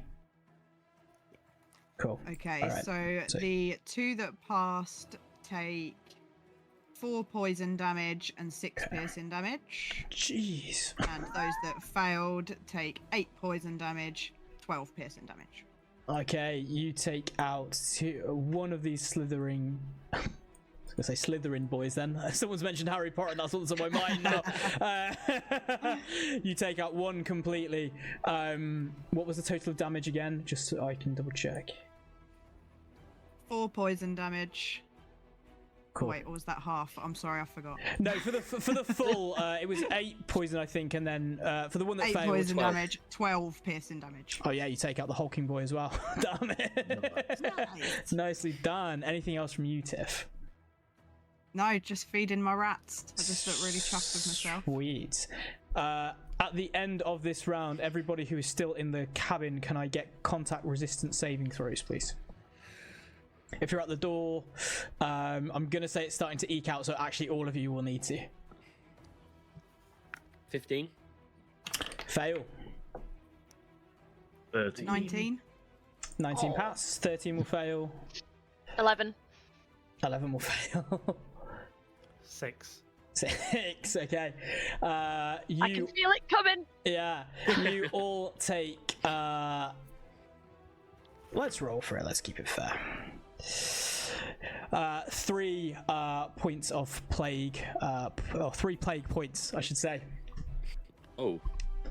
So if you mark Oh, it on your no. character sheet again, if you get to 10, not good. Could be. But you've had it now, so it's fine. Alright, we come back to the top of the round. Doctor, it's with you. What are you doing? I'm going to turn to Tiff, having absolutely annihilated everyone around me, and say, I don't believe in gods, but the board of neurosurgeons are definitely on your side. And then I'll hit whoever's in front of me. Yeah, sure. Oh, I'll there's a use my hulking boy. bonus action first on them. Yeah, sure. Use Furied State, which means it kind of taunts them. If they're in eye line of me, they have to be hitting me. Otherwise, they have to do. Oh, they might have to do a wisdom save first. Let me Okay. just check. And basically, if they hit anyone else, it's kind of like a sentinel feat Yeah. with eye line. And to Fury State, during your Fury State, you may taunt creatures on the same turn that you've successfully attacked them with melee range. So I'll hit first. So if you hit and- one, yeah, there's a hulking boy right in front of you. and a slithery guy 13. next to him. 13 will miss, unfortunately. I'm not good at this, guys. Alright, well, that's literally everything I could do. Oh, it's all Useless. good. It's all good. You get your resistance back, obviously. Not your resistance, your reaction back at the start of your turn, obviously. That's true. Maragog, over to you. Just remind me, how long is the train carriage? The train carriage altogether is 60 feet. Most enemies are in the middle 30 feet. Or there's two there. There's two about 10, 15 feet in front of you, and then another two probably about 40, 45 feet away. All right. Seeing that Tiff has done this fantastic call of her naturey friends, I'm going to pull out a pitch black feather. I'm going to crush it in my hands, and I'm going to make a bird call, but it's not going to be like a very nice, like owly bird call. It's going to be throaty and deep, like whoa. And I'm going to use one of my abilities as a Darkwing Ranger to caw.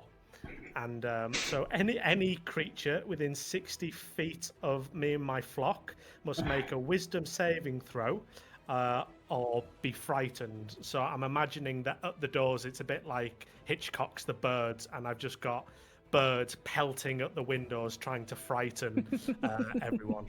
Okay. So yeah. Any creature within that range. That is what it says. Any creature within 60 feet. That will include all of you. So, remind me what the save was. A wisdom save. Yeah, it's a wisdom DC 12. DC 12. All right. Fail. Mario thinks he's helping. Succeed. I got a nat 1. Fail. You fail. You're frightened. And I'm right next to you. Yeah, basically. You're fine. I got a 4. You're frightened. You're frightened. It makes sense. I'd It be does. scared of birds. It makes sense. Succeed. And My dog is like, fail. Is this helping? As birds attack everything. Lucian and Lucian and Ignin, did you pass or succeed on that whiz save? Natural 20.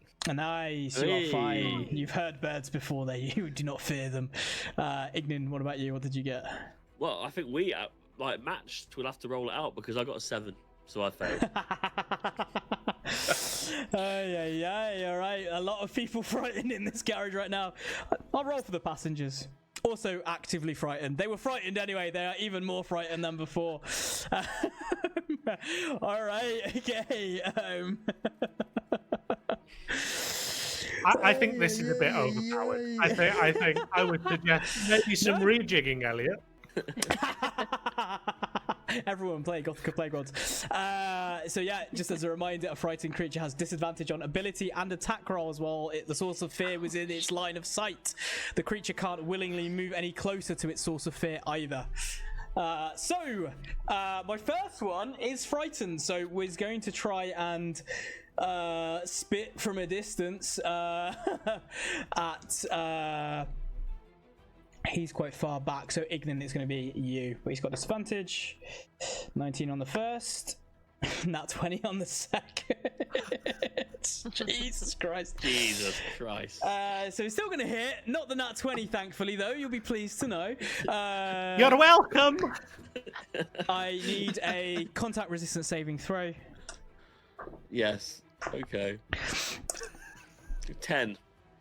You take another 3 points of another 3 plague points. Amazing. I'm almost there, guys. I'm almost there. What are you on at the moment? I've got 4 left. I'm not targeting you, I promise. You take 6 points of acid damage as well. How are you looking hit points wise? I have 7. I had 41. I now have 6. Great, cool. All right. I've taken a lot of damage. Yeah, I've just not hit anyone. Yeah, you've also unfortunately taken damage that you can't resist as well. All right, my other slithery boy who is not frightened is gonna move forward, so into melee with you, Ignan, but is going to try and spit at the source of fear for all of his friends. So he's going to come for you, Maragog. with a 18 to hit. Oh yeah, that hits. Okay, can I get a contact resistance? Absolutely. He wasn't frightened, that's why I didn't get God, I've rolled really well on that. Yeah, This that's guy. a 6. 3 plague points. You also get maths in my head automatically. 13 plus 3, 16 points of acid damage at you. Oh. This is why you guys are level 4 and not level 3. I am afraid, and not just mechanically. I'm in danger. Yeah, I'm in danger. Yeah. Come on, bad shots, I'll kill you all. Right, my hulking boy, that is by, this one is by Tiff. He's frightened, so yeah, absolutely will miss you. Nice. Kasara, we come back round to you. You're frightened, right?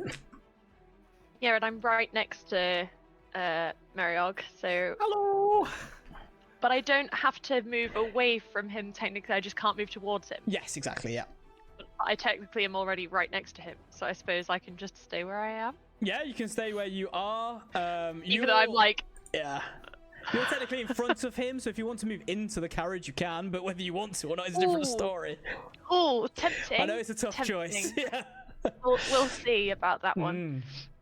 Now, as a bonus action, I'm going to assume that my spirit, which is in the middle of the carriage, is probably within 5 foot of something that isn't nice. Yeah, absolutely is. Yeah. About Cool. 3 things that aren't nice. Yeah. And now, I didn't roll for whether my spirit was frightened, because I don't have stats for it in that way, so I'm going to assume it can't be. Yeah, I'm going to assume it can't be frightened. I mean, it's a shadow. It can't be frightened. It'll be fine. Yeah, cool. Then it's going to try and attack just the closest thing to it. Sure, absolutely. That's a nat 1, so that's not going to hit anything.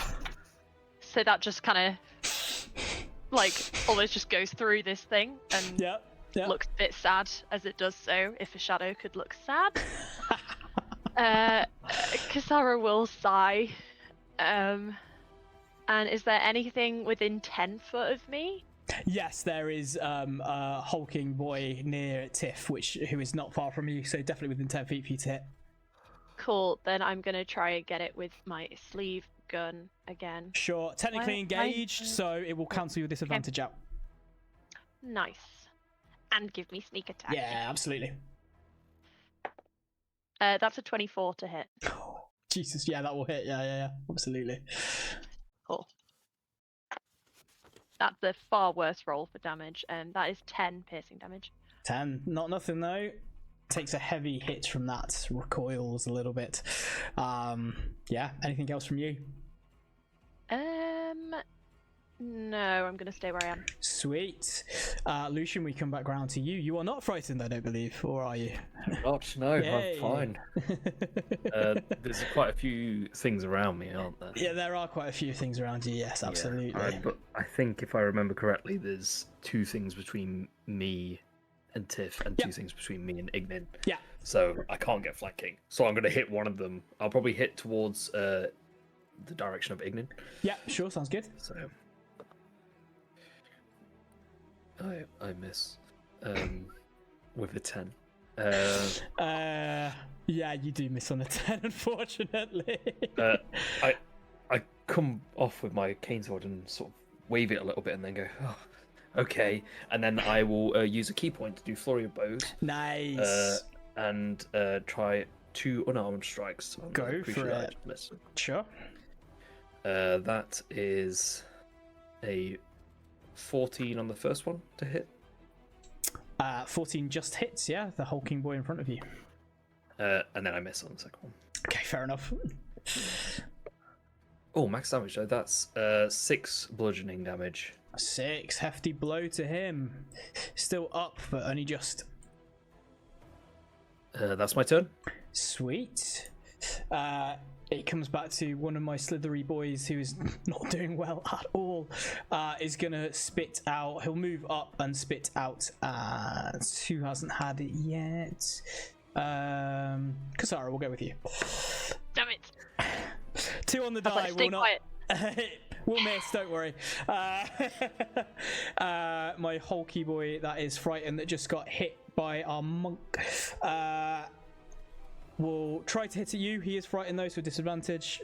Nat 1, doesn't matter. Hits himself, he dies. Off the board. Alright, Tiff, we come back round to you.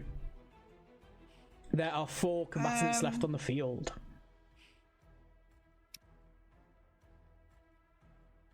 I think I am going to... Oh no, I can't. There's 2 guys in between me and Ignin, isn't there? Yeah.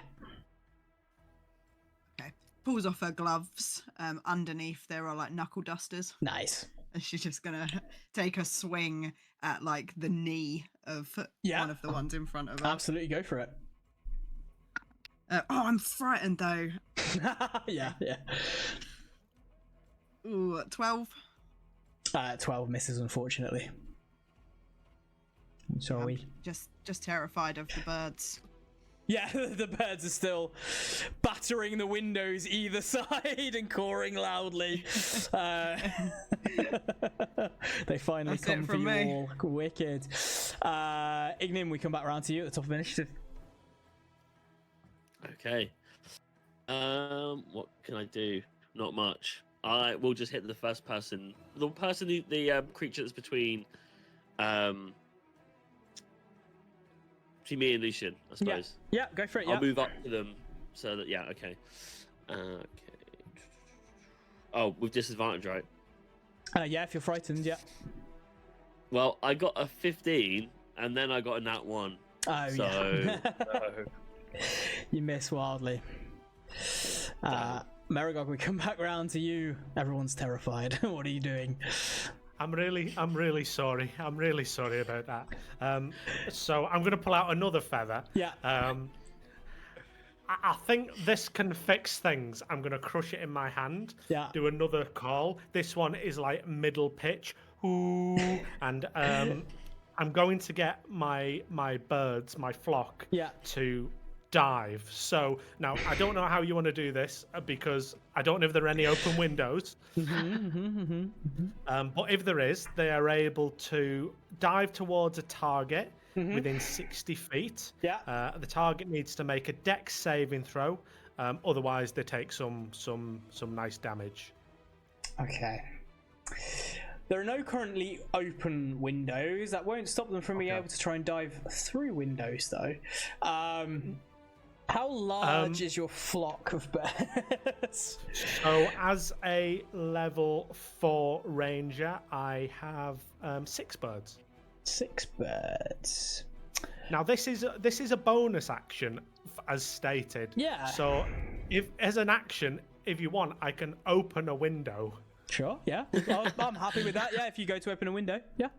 Okay. I'm going to use my action to open the window. I do the thing. Nothing happens. All right. I haven't opened a bloody window. Right. Just a little open beak a window. just knocking on the window. Sorry. Yeah. Yeah. And 6 birds come flying in, and I'd like to attack the one that just spat at me with the acid damage. Sure. Absolutely. It needs to make a dex save. Yeah. A dex save needs to be a what was it? It was a 12, I think. Okay, got an 8, so yeah, that's also good for it. So it takes 1 point of slashing damage per bird, so that is just 6 points of slashing damage. These birds.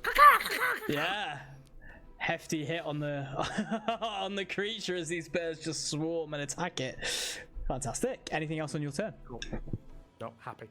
Sweet. It's that one's turn to go. It's gonna start spitting at your birds. I think, to be honest, missing. I'm assuming on a 7. I don't think your birds necessarily have stat, but I'm going to say on the 7 is not going to hit them. But that's its turn. Distracted. Our friend at the back, close to Ignin, is going to go for you again. That's an 8 to hit you. Nope. My hulking boy by I think it's in between Lucian and Tiff. Tiff will come for you.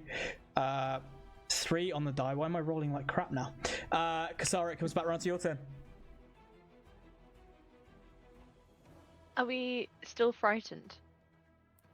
I believe so. Do you have to make a wisdom save at the end of the turn or anything like that? Does it state? Swarm, car. It doesn't state, but I would imagine so. But I've also got it says a thing where my birds will stop doing their last order once I give them a new order. Yeah. Wicked, yeah. Frightened, gone. Good to know for my boys as well. Okie dokie. Is there I know there's not super lots of things left, but are there any that look particularly, any of the bigger ones that don't look like they've been hit much? The bigger one, there's only one bigger one left, which looks like he's taken a decent blow. There is one of the spitting boys that is extremely close to death, is barely hanging on. Another one that's taken a heavy hit, one that's not been touched at all. Okay. I've just realised I was meant to do something last turn, so I'm going to do that now instead, actually. Can I see that suspicious-looking doctor that's not Ignian, who's also a suspicious-looking doctor? The other one, can I see him anywhere? Make me a perception check. That's an 18. 18. You don't see him in this carriage, but as you glance behind you, maybe as the frightened condition wears off, as you look towards Merigog with a little bit of disdain, you see right down the other end, from literally through the clean cabin, through a little portcullis in the door, you see wisps of white hair right down the other end, which you know is the engine room.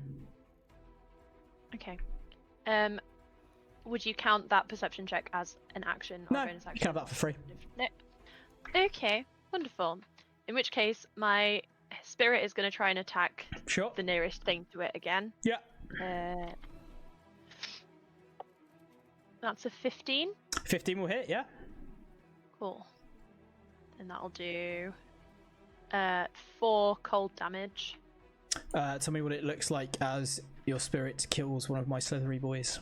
Ooh, I think it just kind of looks like it kind of goes through it and sends just kind of like a freezing kind of, almost freezes its blood, like its internals. So Yeah. the monster just kind of seizes up and then Nice. goes cold and Sure. falls. Yeah. And then I will try to shadow leap towards the engine room where I saw the doctor's hair. Sure. How far can you shadow leap, does it state? Now, it says you can shadow leap to a point of darkness in sight and 15-foot range. 15-foot However, range. it also says you can maybe used instead of movement. So I don't know if that means you could do it twice, as you've got 30-foot movement, or Sure. just once. All right, yeah. I'll say you get about halfway through the clean cabin. That will take your movement out as well, though. Yep. Cool. Yeah, No you start worries. heading towards the engine room. Cool. And I will stay there. Wicked. Lucian, your turn. There are 3 things left. 1 looking extremely hurt. 2 looking okay-ish. There's one between me and the doctor, and there's one between me and Tiff. Yeah. Right? Cool. I'm gonna go for the one between me and the doctor. 'cause Sure, yep. He's looking pretty rough. Are we in flanking? Yeah, I'll give you flanking, yeah. Cool. Gotta check these things. Gotta try and hit these. It's absolutely fair, yeah, 100%. That's a 21 to hit. 21 to hit will absolutely hit, yeah. Cool. So that will be with my cane sword. Yeah. For 6 piercing damage. Absolutely kill this one off. He was hanging on by a thread anyway. Excellent. And then I'll whip around the scabbard and then come down on the one behind me with Yeah. a unarmed strike as a Go bonus for it. action. Yeah. I think Tiff's a little bit further away from me, so I'm. Yeah, Don't I'll wait think give you I will. flanking on this one. That's 14 to hit. 14 just hits. Oh, nice. And that's 6 bludgeoning damage. 6 bludgeoning damage. Heavy blow, but he's still up. Cool.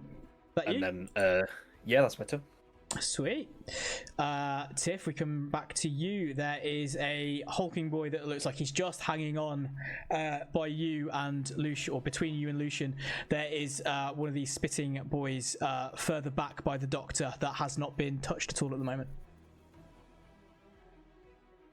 Okay. Let's try and finish off the one in front of me. I'm gonna cast Toll the Dead. Nice. So that's a wisdom save, please. Not the most wise of boys. Got a 14. Ooh, meets it, beats it, I believe. Ah. Yeah. It's not even half damage on that one, is it? No, it's not, is it? No, it's not. That's me. Cool. All right. Evening, top of the rounds. Come to you. I've got to hit something. Yeah, go I've for it. got Come on. to. I've got to. Well, we're not frightened now. So that does help. Yeah. I'm gonna walk up to the spitter and relentless attack. Go for it. Yeah, 100%. Let's pray one of them hits rather than a nat one. Okay, 17. The other was a 2 though, so I'm pretty lucky. 17. I don't know why I'm rolling so bad. 17 hits. It's all good. Great. Oh right. Okay. And that is 9 damage. Heavy blow to him. He is only just still standing. Thank God. I'll say to him, you and me both. An aspect of humanity comes back and he's we share words, we shake hands, we leave. Probably on your intelligence level at the moment. Yeah, -1, yes. Yeah, pretty much. Cool. Anything else on your turn? No. No, cool. Merigog, we come back round to you. There is one spitting boy, one hulking boy, both looking very close to death. Okay. But there's also one that has not been. No, he just took damage, so he's gone right down. Sorry. So there's only 2 left now. Yeah. Okay. Let's do this then. I'm going to pull out a feather. I'm going to crush it in my hand and go. Oh, you know what? I'm just going to shout. Just get that one. And the one that has the most health, which is the So I'm going to get my birds to swarm it. Okay. So I get to target it. It's within 60 feet. Needs to make a dex saving throw. Needs to be saved again a 12. If it fails, it is blinded. It did fail, yeah. So he's blinded. All right. So at the beginning of each of its turn, it can re-roll to try and be unblinded. Great. Good to know. Does it do any damage, or is that it? No, that is it. It just is literally the birds are swarming around it, kind of blocking its vision. Great. That's my bonus action. I don't. Do I want to take anything as an action? How close is the nearest monster to me? Oh, within 10 feet of you, you'd easily be able to get up to it. There is one further back, though, if you want to do a ranged thing instead. Okay, I'm just going to go up to. I'm going to go up to the one closest to me and just attempt to give it an old stabby stab with my dagger. Go for it. Yeah, go for it. All right.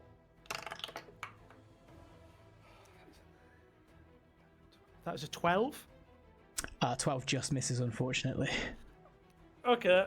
I'm just going to stand there. Yeah, technically. Yeah, roll again with advantage. Or roll again. Yeah. That is a 14 to hit. 14 will hit, yeah. Okay, great. So,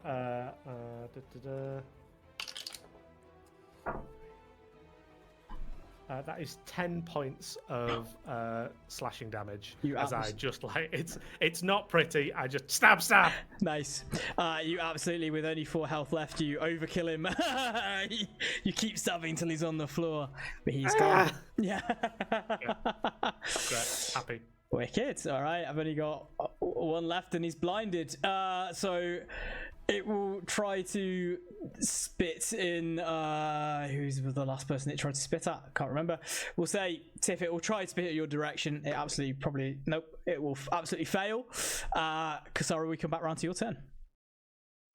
I believe I can no longer control my shadow because it is too far away from me. too far away. So I am going to shadow leap. Hopefully, can I see like a spot behind where I think the guy is? Like, how much can I see of where I think he is? Not a lot. It's a very small window. You can't really see in it. You would have to get up to look to be able to get in. It's probably still about 30 feet away from you, so you could use your movement and then try. But okay, yeah, I will use my movement, Yeah. the 30 foot to go up to that point, okay, and then look through the window to see what's going on. sure. Make me a perception check. 17. 17. He is no longer at the window as you peer in, and it is quite light in this room as he is shoveling more and more coal into the engine, seemingly to make it go faster as you can feel it accelerating more and more. That's not concerning at all. It's fine. I'm sure it's fine.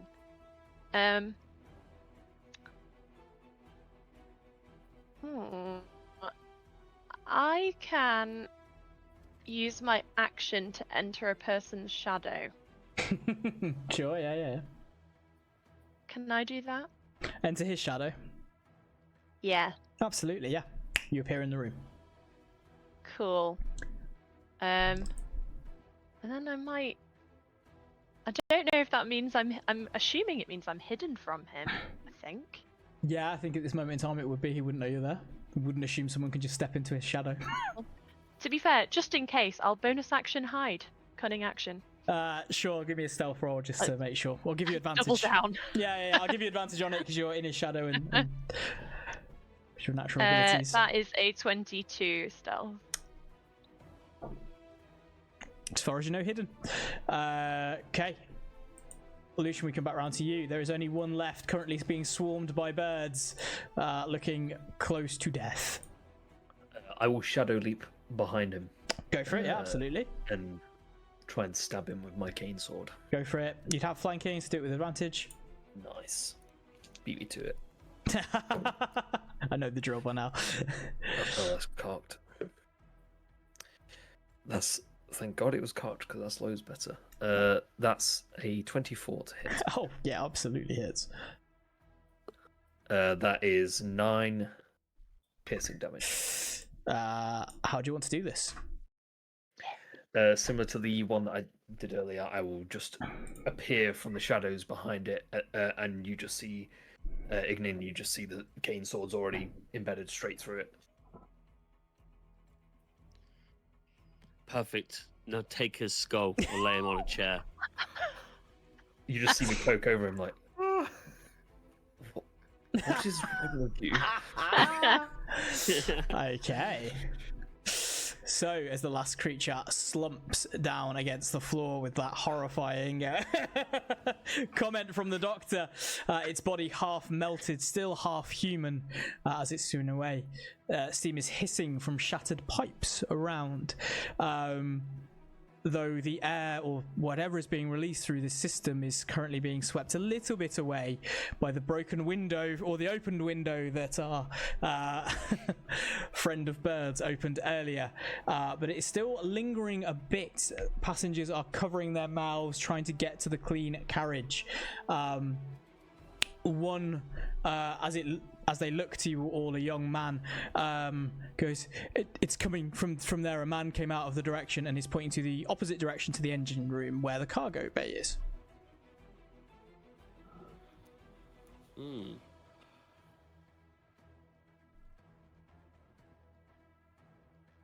Well, we have to make a stop to this, don't we? Lucian will start going.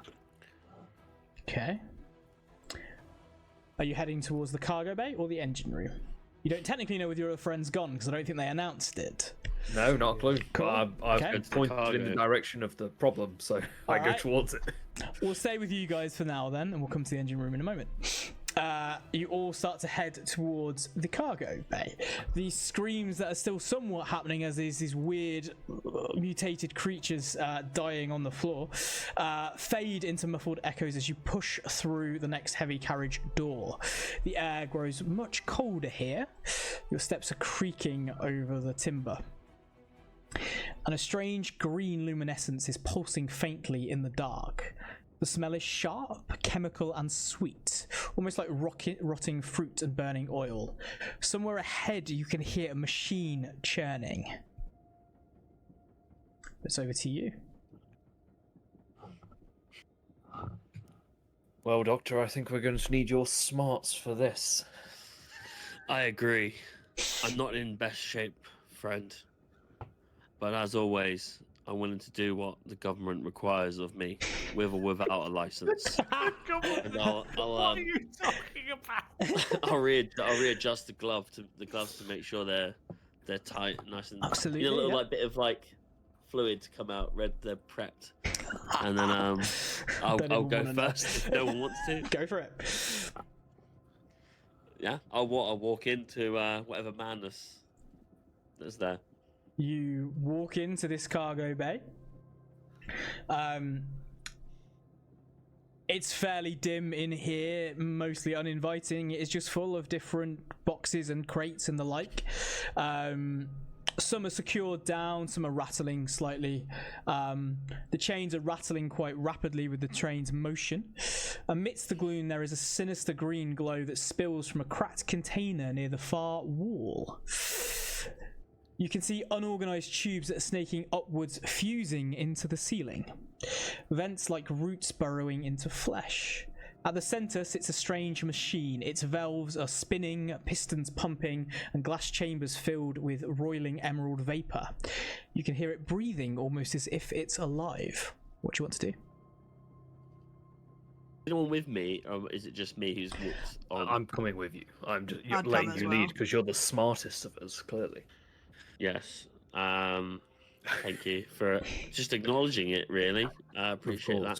I'm not so smart myself. So. I'm going to look at this thing and go, my God, we're going to have to stop this machine. Get me my tools. And I'll point on the ground as if I already had a doctor's bag there, which I don't. And I'm like, just open any bag, find any tools, Sure. and I'll begin operating. Okay. I present some thieves' tools. Great. Okay. How are you operating on this thing? Badly. Do you have like a saw? Do you have like a saw? Thieves' tools. Your Stop. thieves' tools to like I cut don't a think lot. so, no. Right. I'm gonna look for a saw. You don't have it. I'll take my gloves off. I'm like, I guess this is it for me. If you guys want to leave the room now, then that's fine. If you've got pliers in the thieves' tool, I'm just gonna, instead of trying to like cut the pipes, I'm just gonna smash it very hard. You can have pliers in the thieves' tool, sure. You're No, gonna smash I'm it. just gonna keep smashing the pipes. I'm not gonna use them how pliers would be used. Yeah, you can smash the pipes if you want to. Okay. I don't want to, but I feel like the doctor would. That's the problem. Make me just an attack roll on the. Okay. Don't You play all Gothica, have a kids. moment if you want to react and stop him. I don't think this is the best idea because that crazy smoke fluid is obviously what's turning them into nasties, don't you think, Professor, Mr. Doctor? You do make a good point, and you have saved more lives than me on this train today, even if Yeah. it was for the help of birds, and that's crazy in itself. Yeah. Note to self, Birdman. Maybe the birds aren't as silly as we thought. Okay, right. What do we do here then? Maybe try and disconnect it from whatever it's doing up there, going into the carriage. That's a good idea. Does anyone know how to drive a train? Can't say it's in my proficiencies. Inspiration. Yeah. Do I know how to drive a train? Yeah, I do. Yes. His nose begins to bleed. Yeah. He's reading his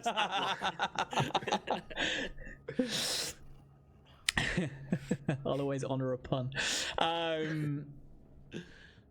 Yeah, what are you doing? This thing is in front of you. Does anyone have any plants or anything? It's like the lowest moment of a party ever. on a speeding train, like a chemical bomb. Does anyone have any plants? Tiff, have you got any herbs or plants or anything?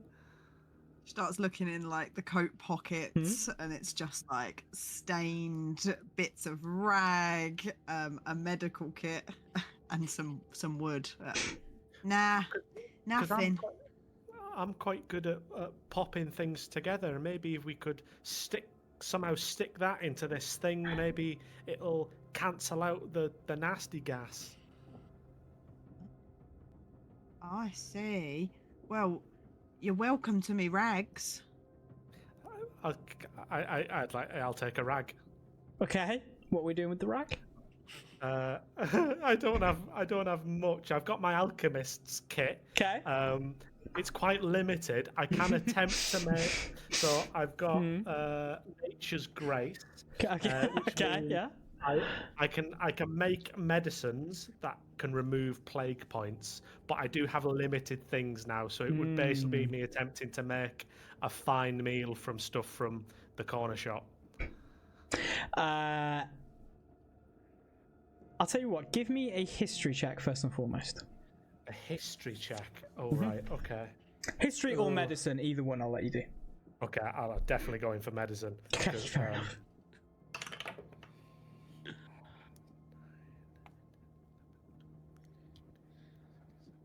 That is 18. On 18.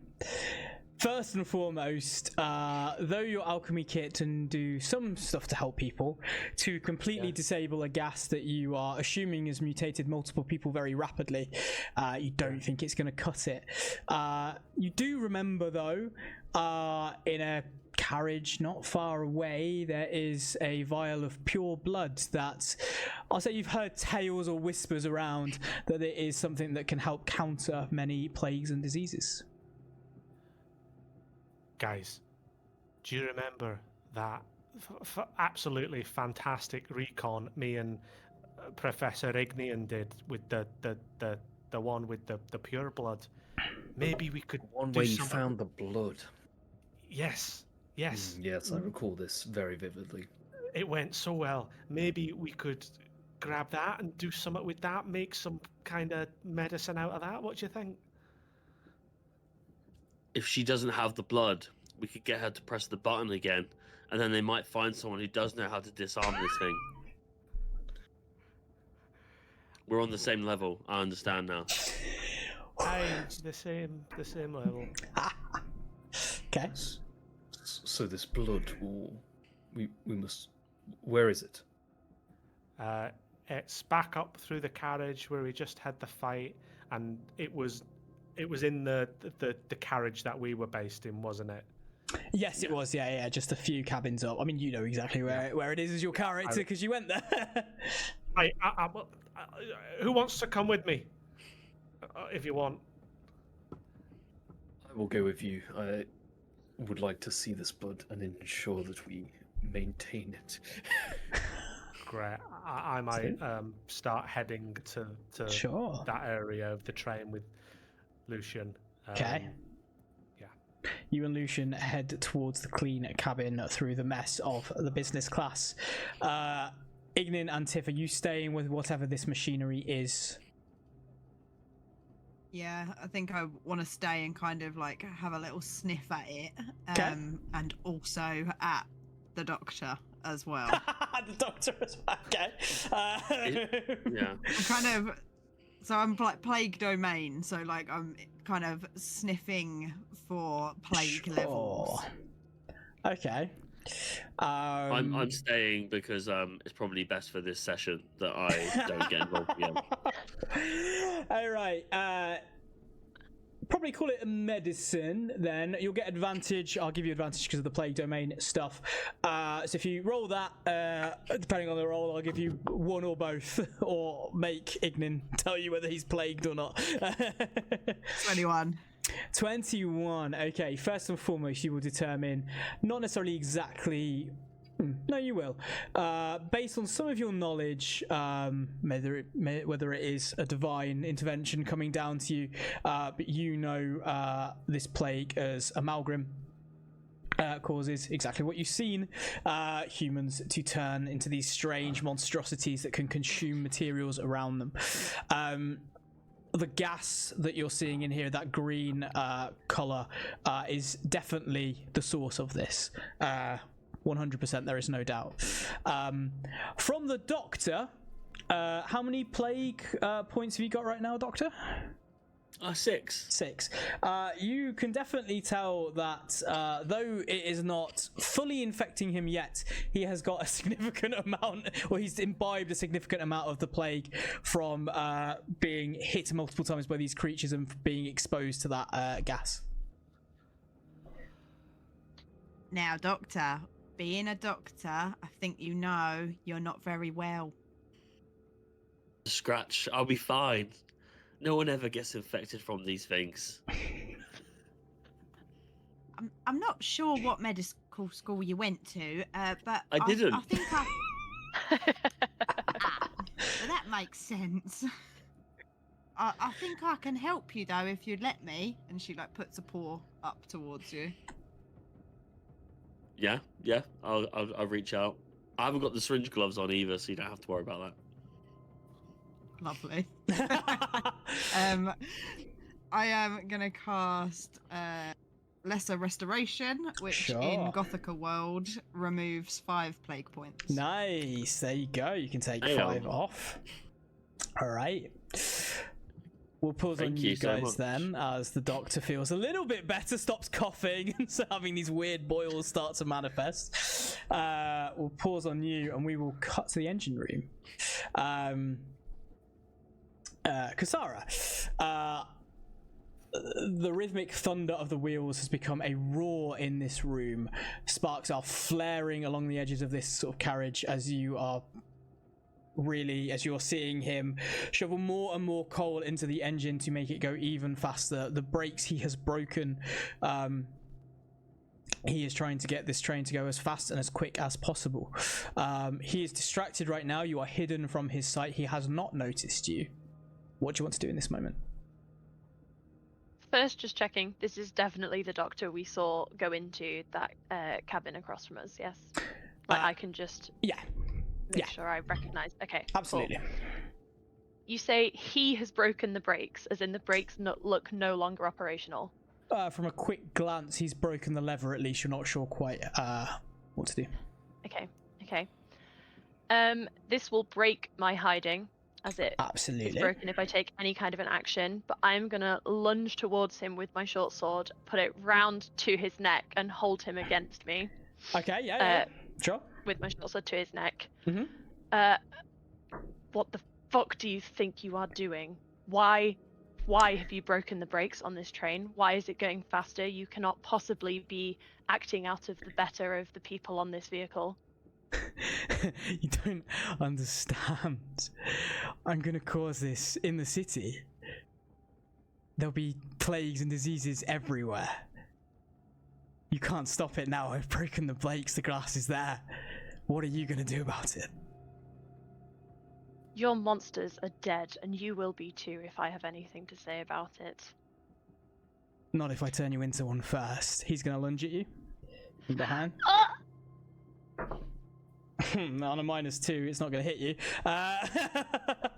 Fortunately, he's got a really crap attack. He tries to plunge a syringe into you, but misses. You have a moment to react if you want to. Yeah, I mean, I'll try and attack him with the short sword I'm holding to his neck. Yeah. Where is that on my sheet? There it is.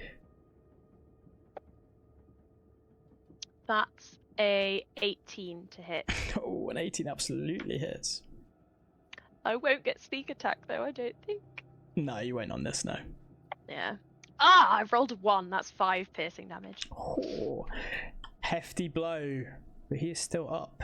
Just. I will bonus action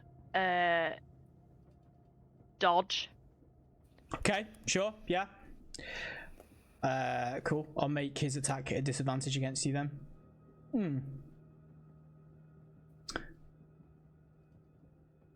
He instead is going to inject himself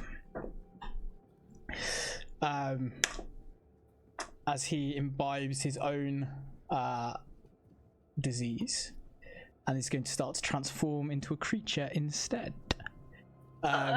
That's his turn though. Comes back to you.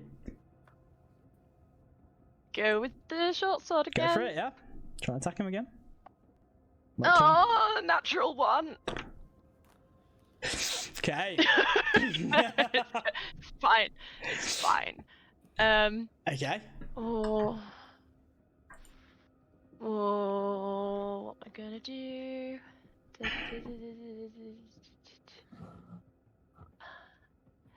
I'm gonna bonus action disengage and Sure. shadow leap 15 foot back. Okay. Still in the room? Is there like what's the layout of the room like? Can I get 15 feet away from him without getting through Yeah. the door? You can, yeah. Okay, I'll go towards the door, I guess. Sure. But yeah, try and keep that distance away from him. Preferably if there's any like things that would Yeah. potentially make it harder for him to, because obviously I can just poof. Yeah. If it would make it harder for him to get to me, then I would try and take that route, Sure. block him. you poof 15 feet back slightly, not hidden or anything like that, but just with a few obstacles in the way, parts of the engine. Unfortunately, as he transforms into one of the spitting creatures you saw earlier. Does a 15 hit you? Just, I think. Cool. Can I get a contact resistance saving throw? You so can. Double sevens. 14 plus 3. 14. 14 succeeds. You do still, however, take 16 points of acid damage. But that's his turn. Just doing maths. No worries. I think that's right. And now I'm 15 feet away from him. You are, yeah. I will take the only other dagger I have and Yeah. try and throw that. Go In for it. fact, can I try and duck and behind whatever's in front of me and bonus action hide first? You'd say no. He is actively watching you. I'm going to say no Yeah, that's fair. in that circumstance. Doesn't hurt to try. No, it's absolutely valid. Yeah. That's a 15. A 15 will hit, yeah. Okay. 7 piercing damage. How do you want to do this? Yeah. He's a slithering thing. Yes, now, he you is, say. yeah. Okay, then I think the dagger just hurtles towards him, like spinning, and Yeah. just goes straight smack through the center of his, and just lodges into, like, Yeah. I guess the forehead of this thing. Yeah, absolutely. It lodges straight into the forehead. He slumps back into the engine and starts to burn away with the amount of coal and fire that is going on in this extremely hot room right now. You can only just stand it. We'll pause on you. As you are looking at an engine and a train currently hurtling towards the capital city with seemingly no way to stop it right now, at the very least. My boy is going to get the vial of blood. You are making your way through the clean cabin. You get to the doctor's... the blood cabin, as it was called earlier. The doctor is just there kind of clutching this case, quite afraid at the moment. I'm going to pop my head round the door. Yeah. Hello. Hello? Are you okay? Well, we've been better. We're gonna need the blood. Why? Okay. Big thing at the back of the train. Pumping not very nice stuff.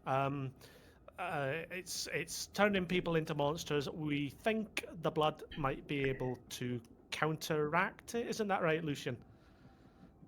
Yes.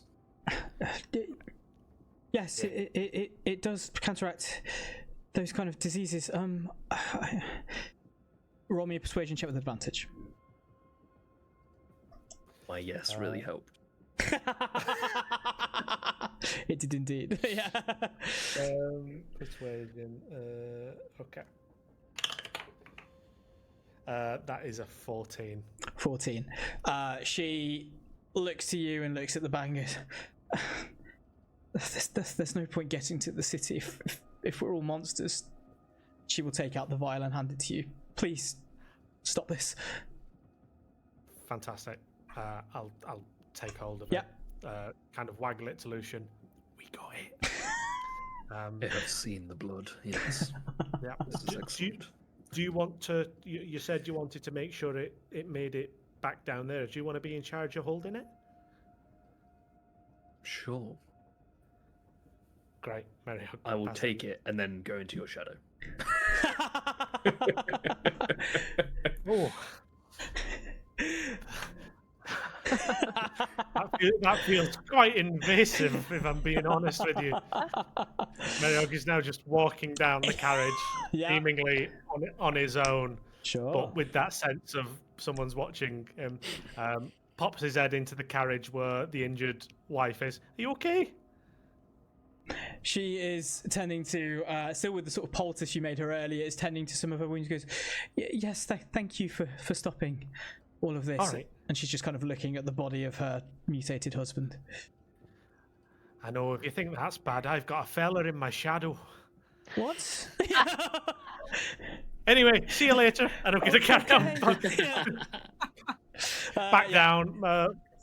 Back into the engine room if possible. Absolutely. Yeah, you get back down to the cargo bay where this equipment is. Nobody stops you. Everyone is afraid, kind of tending to any wounds that they've taken. All the windows in the business carriage are now open to try and get rid of whatever's here, but no one else is currently mutating. You get all the way back to the end. You rejoin Tiff and Ignin. What are you doing? You've got the blood. What are you doing with it? Okay, Lucian, are you still inside my shadow?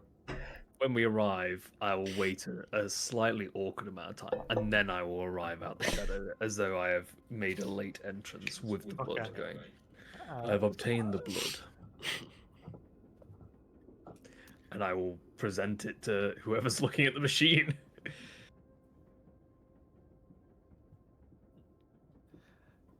Rat person? What person? I've got a name. She will take the blood, kind of give it her like cursory sniff that she sort of does to kind of make sure that we're on the right track. And it seems like a counteraction to this plague. No roll needed with the roll that you did before. You give it a cursory sniff as you sort of pop the cork of this. You definitely get the sense that it is one pureborn, it is uncontaminated, it is exactly the kind of thing you need to counteract what's going on in here. So does it seem like I need to kind of just mix it? Is there like an open part that I can pour it into? Make me an investigation check to see if you can find a hatch to put it into. Can I do the same just to yeah, you can roll as well, or you can give advantage, either way. I'll give you advantage. Oh, I needed it. That one. 16. You look this thing over. You know it definitely would have had to have some compartment to put this gas in the first place. You look round and you see an area that you can unscrew to put this blood into. Okay, everybody hold your breath. And I will, put the blood into the machine. Sure. I will not make you guys do contact rolls, because as you open it and pour the blood in, it starts to diffuse this green colour in there. It starts to glow with a more golden hue, somewhat from the blood, maybe somewhat from the divine energies that rest within you, Tiff, and it starts to diffuse out through the ventilation system. Though the windows are open and the people there are relatively safe for a time, as this starts to eke in, it dies down a lot of the mania that is happening in the cabins. But you have diffused the plague that is currently infecting this train. But your friend is still nowhere to be seen. Yeah, kind of sniffing around for the fresh air. I think Tiff would then notice and go, "Oh no, she's gone again into the shadows." I check my shadow. There is an Ilati there, but it's not the one you're looking for. I'm just stood in your shadow. I'm not actually in it this time. Yeah. It's like, why are you looking at me? Sorry, force a habit. Okay. Well, shall we go find our friend? Aye. Oh yes, she's gone. You head further down the train. You go through business class. You can't see her there still. You go through the clean cabin. She is still not there. You reach the engine room, where you can peer through the door and you can see your friend Kasara currently stood. There is a dead body, a mutated dead body to one side. Her arms in the air that I just caught as I looked up, going, "What is this?" But we'll pause on you guys for a sec as you get there. But Kasara, the engine is there. It's roaring. The train is hurtling towards the capital city. Is there anything you're doing at this moment in time? I would like to try and see how he's broken the brakes. What has he just snapped the lever? Has he managed to take it like out? Like how is the brakes broken? Give me an investigation check. Don't think I'm very good at that, so I can try. Dice might be on your side. You never know. Ooh, natural 20. Holy shit! They so were. My cool thing. No, you check over the brake. He seems to have broken off the lever, but maybe not having quite the skill in or knowledge of trains. You can see where the brake I'm making this up, so if I've messed up train stuff, I'm sorry to the train community. Like everyone in D&D, by the way. Everyone, yeah, I'm sorry, everybody. I really should have researched this first. It links up to a valve, pressure valve in the train, which if you release some of the pressure in that, it should start to naturally slow down the train. There is a fail-safe on it in case the brake or the lever stopped working for whatever reason. You think you've got a way to slow it down and possibly stop it? Okay, try and get to that fail-safe and try and activate it. Sure. Give me, it's not a massively high DC, but give me a general strength check to try and release this valve. That's my one negative ability. Natural 20 again. Holy crap. Yes! We've cured the plague. I'm ruined. That's why. Yeah, I'm ruined. You start to release the brake. I'll say with a natural 20, you know to do it somewhat slowly, so you're not going to do an abrupt halt into nothing and potentially crash the train, but you release it slowly. I'll say the rest of you're able to get into the room by this point. It was not locked. As your friend is starting to release, or is just starting to brake, and you can feel the train starting to slow down to a halt. But I'll give you Don't all mind me, guys. I immediately. just saved the day. It's fine. That was Thank you amazing. later. Oh, I know. No big deal. Where did you learn to do trains?